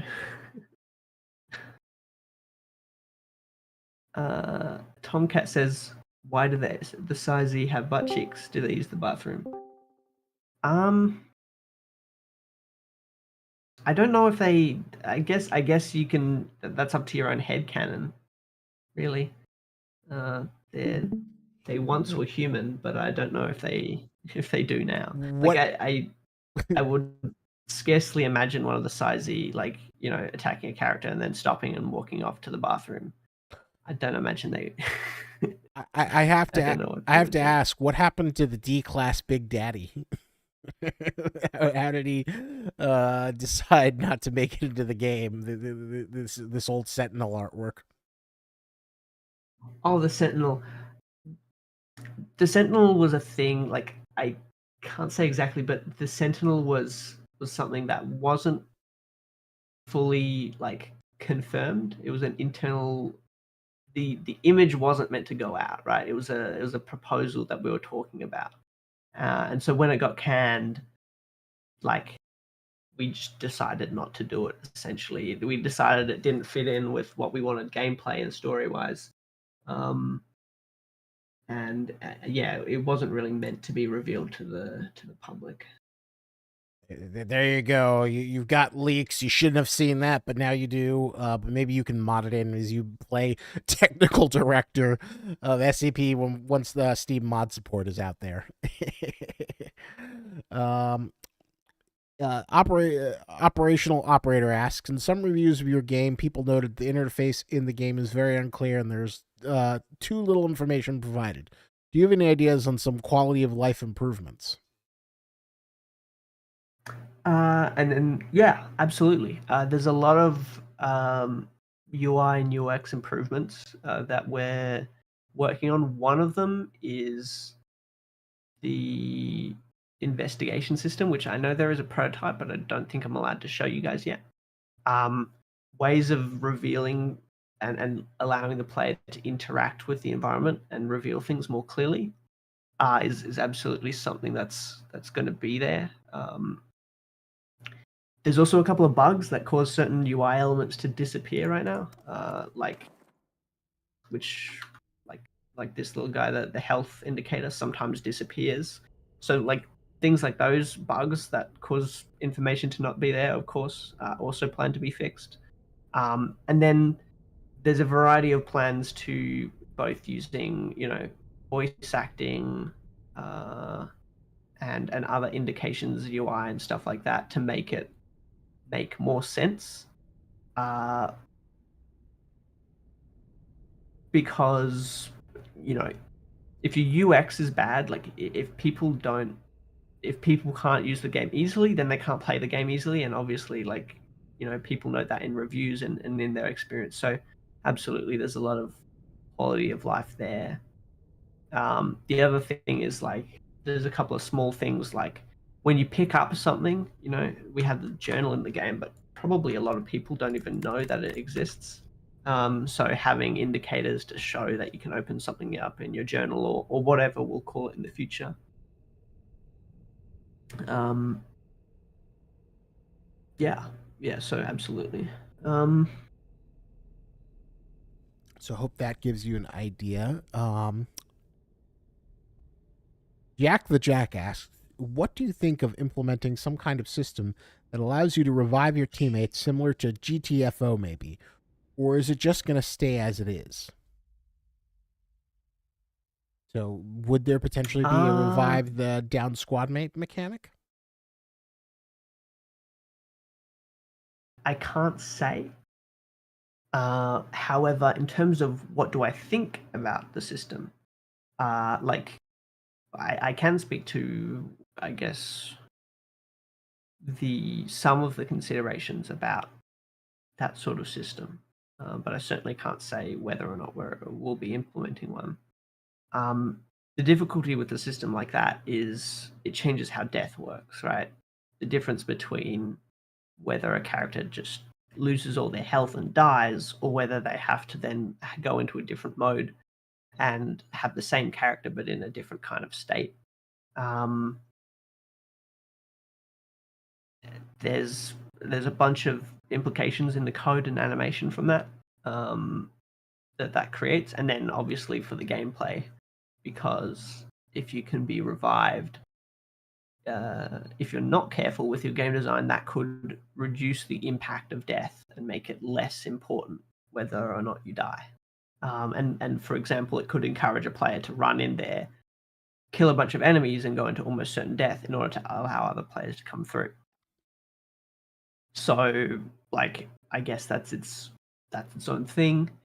But if we were to implement reviving, we would find a way to address all of those concerns. Ah.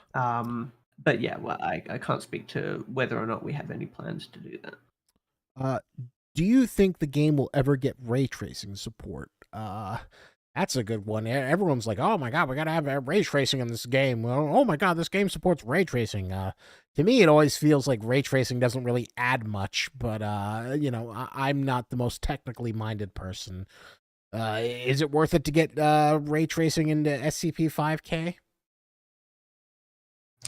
Um, the support in Unreal Engine 4, which we're still using, isn't so great for ray tracing. I don't think we would implement ray tracing. However, it's actually less work for the user, I'd say, and you can get pretty good results using like screen space ray tracing um, if you wanted to mod it in using something like Reshade, you could, but I don't think we'll ever get integrated support. And as for your question, Vane, I don't even know if Unreal would allow DirectX 9. It only gives us the option of 11 or 12. Will 0.15 take as long as 0.14 to release? No. No. We've tried to organize our plans to make it not take as long. When players reaches 10% health, the player will be downed. So when a teammate revives the other player, it reaches 80% maybe. Usually checks if the player's health is less than 10%, for example. I think that's his pitch for an alternative of how you could have a revive mechanic. Although it sounds like it's something that you don't think really fits in with the design of 5K. Well, you certainly could do that, and just to be clear, I don't necessarily think it doesn't fit in, and it's certainly not my decision as to whether that kind of mechanic goes in from a design perspective. But you certainly could do it that way. But again, I can't really speak to our plans specifically on it.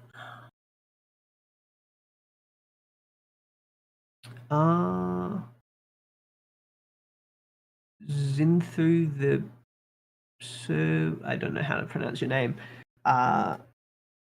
Do you think implementing wounds would be a good idea? Like if you got shot in the arm, your aim is worse. I don't really think it would work for this. In my opinion, I don't think wounds would fit into this kind of game. I think it's more well placed in something like Tarkov, where it's really about the survival aspect. Because again, SCP-5K is not survival horror. It's more focused on the tactics itself. So I feel like limb injuries and stuff like that would probably complicate the game. But we do have things like if you're on low health, your aim is a little bit less steady. Um, XD Reaper asks, "What is your favorite game ever made?" It's very hard for me to say, but I gotta say one of them is Return of the Obra Dinn. I love that game so much. It's made by Lucas Pope, and he's like Lucas Pope is the indie developer, like in terms of made Papers, Please, and obviously Return of the Obra Dinn, and I think another game now. But I love Return of the Obra Dinn. It's like it's it's the only game I've seen that really, apart from maybe the Outer Wilds, which is probably my other favorite game. They both are some probably the two only games that managed to make an actual detective game work really, really well in a game format and force the player to actually make deductions without like doing some sort of multi-choice thing. And I think it's an incredible achievement that both those games do, and they're probably some of my favorite games ever. Oh wow, I've never played or heard of Return of the Obra Dinn. Looks very interesting. I'm looking at screenshots right now of it. Got this. How would you describe it? Monochromatic art style. Yeah, monochromatic, like one bit monochromatic, uh, very Commodore 64, I think. Yeah, I love the art style. It's very cool what he does with the low resolution, low bit depth aesthetic. It's very very cool, and the way it does storytelling is just awesome. Awesome. What is the game I have the most hours on? Well, it would probably be SCP-5K. I have. Let me pull this up on another monitor. I have 510 hours in SCP-5K. I don't get as much time to play games as I would otherwise because I spend uh, a lot of my time working on the game. I'm trying to make that more healthy, but it is its own thing. See, I'd say my second most hours would be in Battlefield 1 oh, because I've really? played that game a lot. What about Battlefield One Yeah, did you yeah. like so much? Uh it's definitely my favorite Battlefield game. I think it nails the like I'm a real sucker for gunplay and it nails that. I think my second most hours is in Insurgency Sandstorm, and that game is just absolutely brilliant gunplay. You could probably tell pretty easily from playing SCP-5K how much of a importance I put on gunplay in a shooter. Um, but yeah, the Battlefield One just very fun. It's just straight up very fun. It's aesthetically ahead of its time. I think came in like out in like 20 maybe 2016 or something, and it looks beautiful. It still looks better than many games released today. Yeah, Um, the and it runs on almost anything. Battlefield One does look Yeah. fantastic. Operational Operator has a bit of a spicy question. During my game, I saw that the security guards of the complex had a lot of different guns, different calibers: MP5, MP7, P90, and AK 103. For me, it honestly spoils the immersiveness of the game. Frowny face. It's really illogical when there's no unification of not only the weapons but also ammunition among the guards. Now, let's see if you have a more detailed answer. But like, I imagine it's done so like players can get more variety of weapons. But like, I guess from a technical standpoint, what is the reason why the guards don't have like a unified weapon type? Yeah, I mean, it's an interesting note. You're absolutely right. Like it isn't realistic, right? It's certainly illogical. Um, and but also the question is similar to what like Isaac said is like where do you draw the line between logical and fun, right? When you're making a game, you make many Shadows of Doubt. I saw that game recently. Shadows of Doubt is a great game, by the way. I haven't played it myself though. Um, but yeah, so when you're designing a game, you have to make a lot of those decisions where you decide whether something should be realistic or fun or in between. Um, and giving guards more guns is one of those things, right? If you give them less guns, it might be more realistic, but give the player less opportunities to pick up a unique gun and discover it.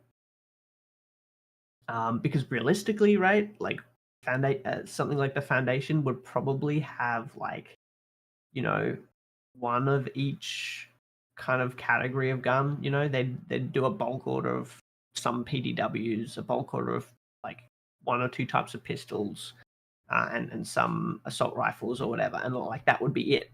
But you know, we have to make some affordances in the game. Probably what we'll do in the future is maybe like refine it a little bit, make it slightly less variations of weapons and more so a little bit more constrained. But in general, we kind of have to make decisions like that to make the game fun. Maybe you can probably ask someone to create a mod in the future where they just make it so that all the guards have consistent weapons if that's something you find very important.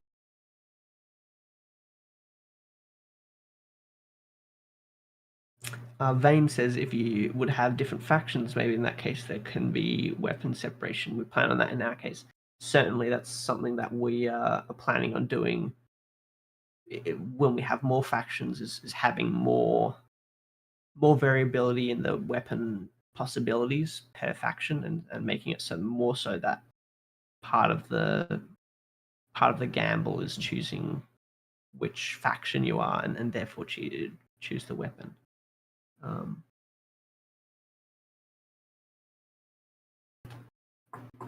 Uh, Isaac asks, are any of the previous character models' gear going to be used for character customization? I don't know if you already answered that. But my apologies if you have. I'm curious as to what, if you mean the old versions of like the UIU, then probably not. You know, we've been trying to up our quality standard, and we'd probably be too hard to implement older versions. But there is a number of, hang on, you guys can get a little view of it if I can find it. Oh no, it's probably in characters, wouldn't it? Human. I've probably shown way too much just then, so I'm gonna have to get in trouble. But this is more so like we have different variations on the gear. This is kind of the thing that you could expect to see in terms of customization, different loadouts based on, well, not necessarily loadouts, but different visual layouts of gear based on which version you choose.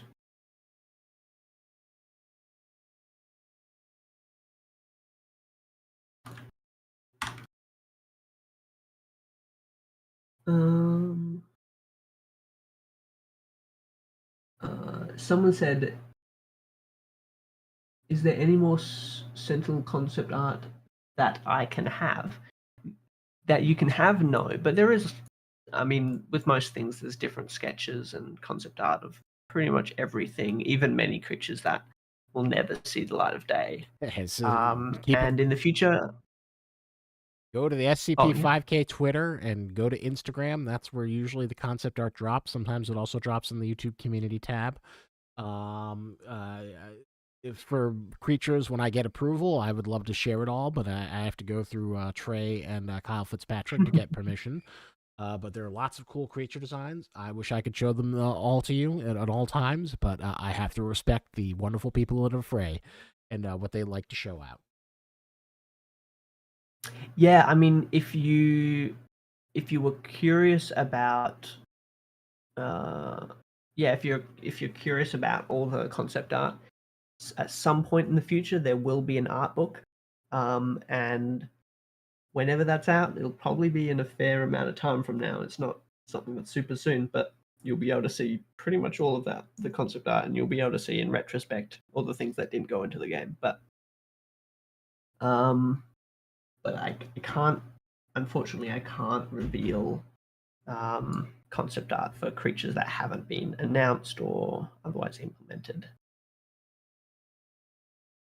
Tomcat asks, can we pretty please get a very low random chance for Wilhelm scream as a death sound for D class and guards?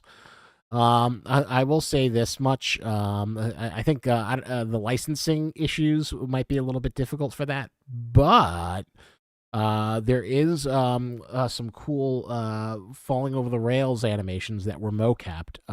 There's a behind the scenes little piece that I hope to release on YouTube or on our socials at some point in the future that'll showcase a phrase visit to the Canadian Digital Circus, or what was that place called? The Adventure Circus, or the place with all the cool mocap that you did in Vancouver? Yeah, I can't exactly place it. It was some sort of circus thing. I actually got to go there and I broke my nose, How which did you, was its own how did you do fun that? adventure. How did you manage that? Well, we were filming something, and while someone else was like doing their part, I went to bounce on the trampoline and hit my nose. Uh, and yeah, that was fun. But absolutely um, looking forward to releasing more behind the scenes footage. Yeah, so as soon as I get, well, I gotta go with Bowman and get his, uh, have him sign off on it, and probably have a few suggestions for the edit. But look for that eventually in your Yeah, social feed. absolutely. Jack the Jack says, would there be an alternative to blinking mechanic when facing 173? I think you guys mentioned some kind of hallucination mechanic when staring at him for too long, or has it been scrapped? Um, in terms of because obviously we're not planning on doing blinking. In terms of hallucinations, uh, that one, there's a weird story with hallucinations. We tried to implement the hallucinations for 173 like 4 times, and every time it for 4 different updates, and every time it wouldn't work in some other way, and like was super buggy or caused crashes or whatever. So we always had to come away from it. I think we still plan on re-implementing hallucinations for 173 at some point. Um, but it's just like it's almost like a curse. So I don't know if the game will ever allow us to implement that. The Big Rig Runner asks, does motion capture footage need to be processed or touched up by animators? Absolutely. Motion capture, no matter what you're recording it with, is always going to be very raw. It'll have jitters. The foot might dislocate. You might go slightly through the ground. Or even just the fact, like, if you're, let's say it's an explosion death animation, uh, well, the character's only going to go so far, and in the game, we probably want to make it look like they actually got exploded. I mean, as much as we would love to, we don't actually kill our motion capture actors. So often they have to get edited in order to make sense, I guess. But also just to make them clean enough for use in the game, make them map to our rig. So we have maybe you should tell mocap actors to be more committed. I haven't tried that. Maybe we should see if they're willing to die for the cause. But yeah, so we have people internally sometimes that clean up mocap. We also work with external studios to do mocap cleanup. There's a lot of mocap to be cleaned up often. A lot of time. Chipster asks, will the FBI operators' masks be a toggle feature at some point? Maybe the mask having a purpose to have instead of pure cosmetic? Who knows? I couldn't say anything definitively, but I don't know. Could be. Oh, We don't have any plans to do so, though. And your game has great potential. Thank you for your efforts. Thank you very much, Freerunner. The X Reaper asks, "Is this still planned?" And it's the Psy-Z Infector, old concept art.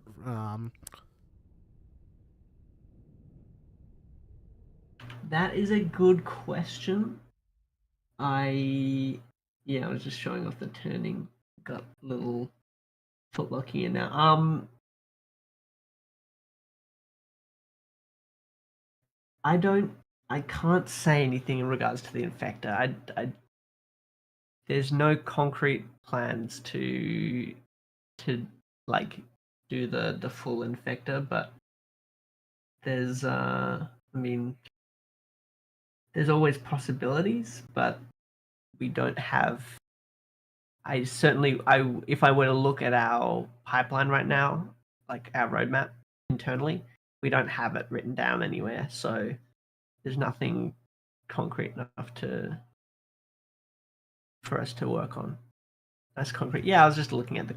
This is the difficulty, right? There's so many great questions. I was going to be working on this cool thing, but it's much more fun to talk to people. So there's I know the Especially now. visuals aren't nearly as interesting as they can be.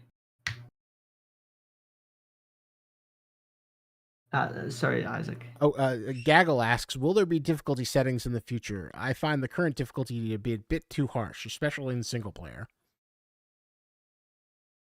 Yeah, we want to do some form of modifiable difficulty in the future because I totally get that in terms of the difficulty. Like for us as developers, right? The difficulty is too easy. We almost never lose.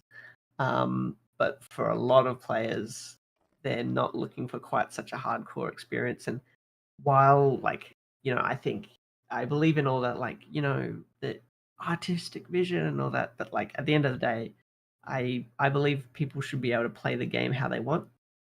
So absolutely, we do want to do some form of difficulty system. Very exciting for the future. Um, is Antarctica's area going to be more opened up to explore? I noticed a random room of horrific flesh, viscera, and bits, so I'm curious if there will be come into play or just be background creepiness. There will be more to Antarctica. There is a part 2 coming, and that will include another area of the map. So if that answers your question, then great. I know it will be worked on. I don't think it's being worked on right now. There's Antarctica is worked on by Joel, who's our lead level designer, and I think at the moment he's working on something else. But there will be more to Antarctica in the future. So look forward to that. More Antarctica coming. Well, is the Antarctica meant to be as big as Area 12, where it gets its own acts, or No. so it's always meant to be like kind of like more of an intermission? Yeah, Antarctica will always be an intermission. In terms of the campaign version of Antarctica, yeah. Tomcat says, I mean, just like current buildings being openable, since most of them are locked / inaccessible right now. There may be some buildings that open up, but certainly not all of them. So we are getting two out. We've been going for about 2 hours, a little bit over 2 hours. How are you feeling, Albarnie? It is getting a little late for me. It's like 3 a.m. and I do have to drive somewhere in the morning. I guess would you want to go for like another 10-15 minutes and then wrap up, or how are you feeling? Yeah, I'd say let's go for another 10 minutes. Let you get to bed and let me go and pat my dog. What kind of dog do you have? Stag hand whippet. Let's see if there's anything on my desktop. Oh, that's a sheep. Well, that's a sheep from the sheep farm, but very, very cute dog. I love her very much. Her name is Rhonda. Oh, how old is she? She is, gosh, it'll be 6 years old now. But can't believe it because feels like she's still a puppy. Send pic of dog. I'll send a picture of the dog at some point. I need to find it. Dog pics, look Maybe them I up. can go for it. That's another reason to be in the Afraid Discord. Alberni will reveal his dog. That's a fantastic reason. I'd say Captain Crunch is a second good reason. Captain Crunch picks. Captain Crunch always hangs around in the movie night. And I am working on a very epic movie night coming up very soon. I can't wait for you to see it once I have all the pieces together. But just stay tuned to that. Oh, is that the dog? That's the dog. Yeah, that's Rhonda. It's a good dog. Oh, Yeah, very sweet looking dog. yeah, she is very, very beautiful and strangely quiet. So operational operator asks, will you be combining AI with Kythia AI like grounded branch developers? So Kathira, we we actually are looking at their software. I cannot say as to whether or not we will end up using it, but very very much aware of what their software does, and it's cool, very cool piece of kit. But I couldn't say right now as to whether we'll end up using it.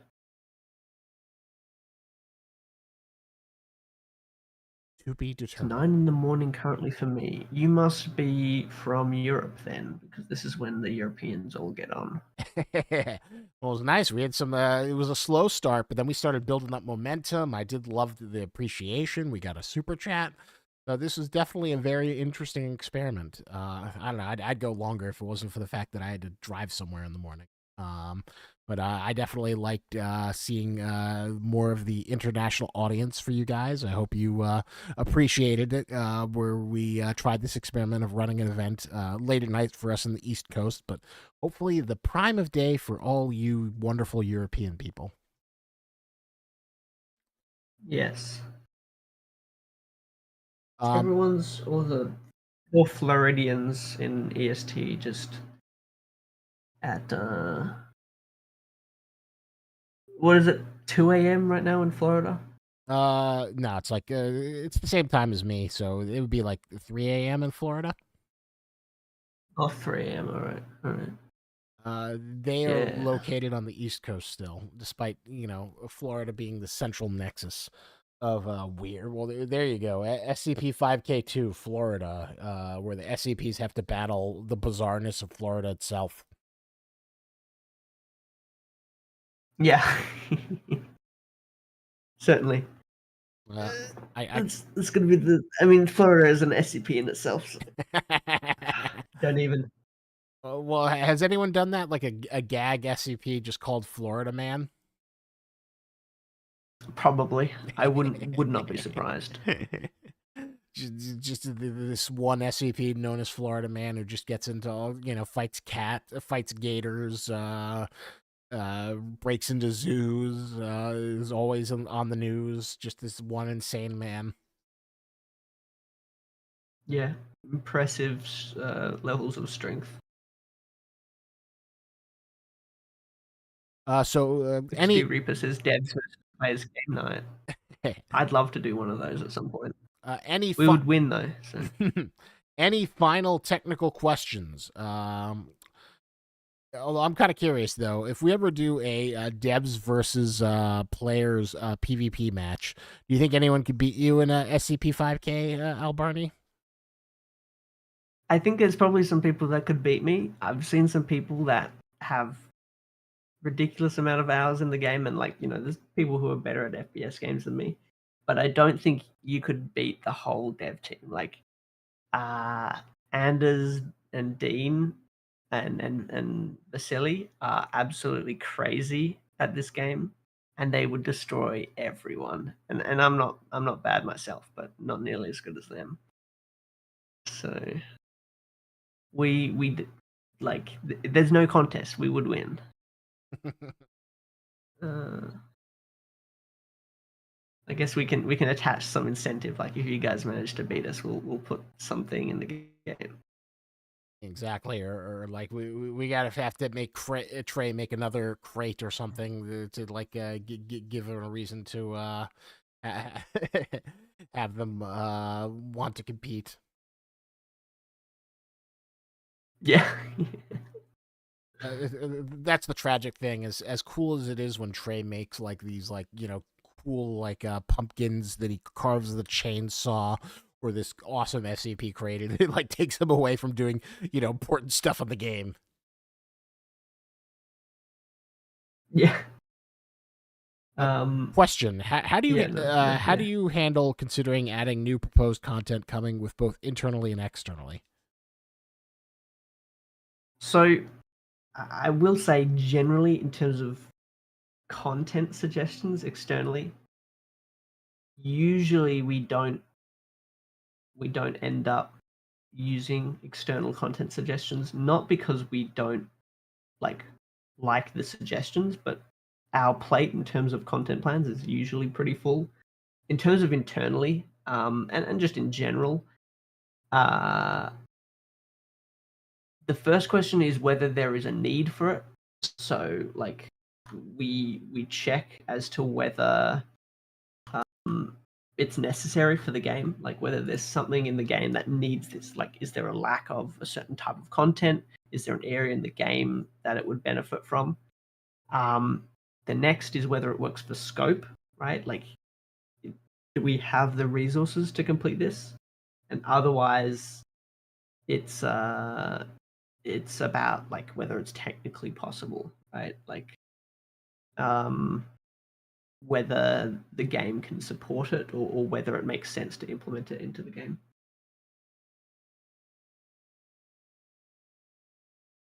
If someone says if the community wins, we get Banana Zilla plushies. If F-Ray wins, they get one for Twin J. Right, I see. Well, we can negotiate the terms of the battle. Well, it is. Although I will probably be hitting you up again soon to like unleash the servers so I can do another cancel the To apocalypse another event. huge. Exactly, because like why not? There's like a bunch of new content in the game. We need 16 to 32 people in Antarctica and chapter 3 to just run around and cause chaos.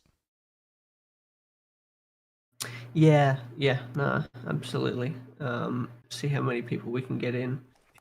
Uh, It was fun the last time we did it, so I have to do it again now that there's more stuff.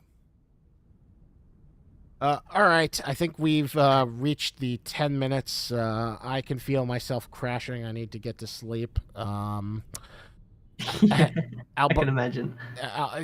yeah, if I didn't have to get up, I'd be like, yeah, screw it. I'll stay till 4. Because I do enjoy these, and I always like. No, but it's always hard to end once you get into a good flow. It's like getting into a pool. It gets really cold. It's miserable, but once you're comfortable, you don't want to get out. But Albarnie, what would be the final thoughts you'd like to say to all these wonderful people who have learned so much technical expertise from you this evening? Well, I would say look forward to the next patch for the game. I'm very excited about to see what people think of the first version of the checkpoint system, and I hope it allows more people to play the game than would otherwise. And I'm very I'm very excited for what we have next in store, and I hope you guys like it. Very exciting. Is the checkpoint system coming in 15, or is it coming in the sub patch that's before 15? Yeah, so the first version of the checkpoint system is coming in 0.14.1, the next patch, Very exciting. which is not so far off. Yeah, So look, alongside a bunch of fixes, some small extra content, of course, the Strybog, and the Strybog pistol, which is a short version of it. And new arms, lots and lots of little features. We'll have patch notes out for it at some point in the near future. um yeah, tell all your friends. all your um friends. I think that's it then. All right. So as always, we have an event coming. I believe next Saturday with Anders. He's going to be doing a new animation. I think a gun inspection for a new weapon, the Strybog. I gotta get a screenshot of that bad boy, Yeah, so I can make a social media image for it. And then I need to get approval from Bowman, but I'm in talks with Venny to do a very exciting event where we will create live machinima, where you can actually, we will be recruiting actors from the community to star in machinima that will be edited by Venny. I think it's going to be super cool, super unique, something you almost never see. So stay tuned for that. Once I have approval, I will announce it, and I will have a form so you can sign up. And we have a super big movie night with a very, very special guest. I cannot wait. Once he gets his segments filmed, I will put that together, and it will be a super plus sized. I'll give you a little bit of a clue. It's a monster sized movie festival. So I hope you will all be there, and I will see you there, and I look forward to that. And thank you so much for hanging out with us on this Saturday evening. Thank you very much, everyone. It was a pleasure, and I hope to see you guys soon. And Albarnie, of course, you're always welcome to peep in at any event. It's always a pleasure when you're in the audience, or if you want to stop in and say hello. As always, I will pop in when I can. Okay. All right. So thank you. Have a wonderful evening. And now I'm going to end the stream on YouTube. Bye bye.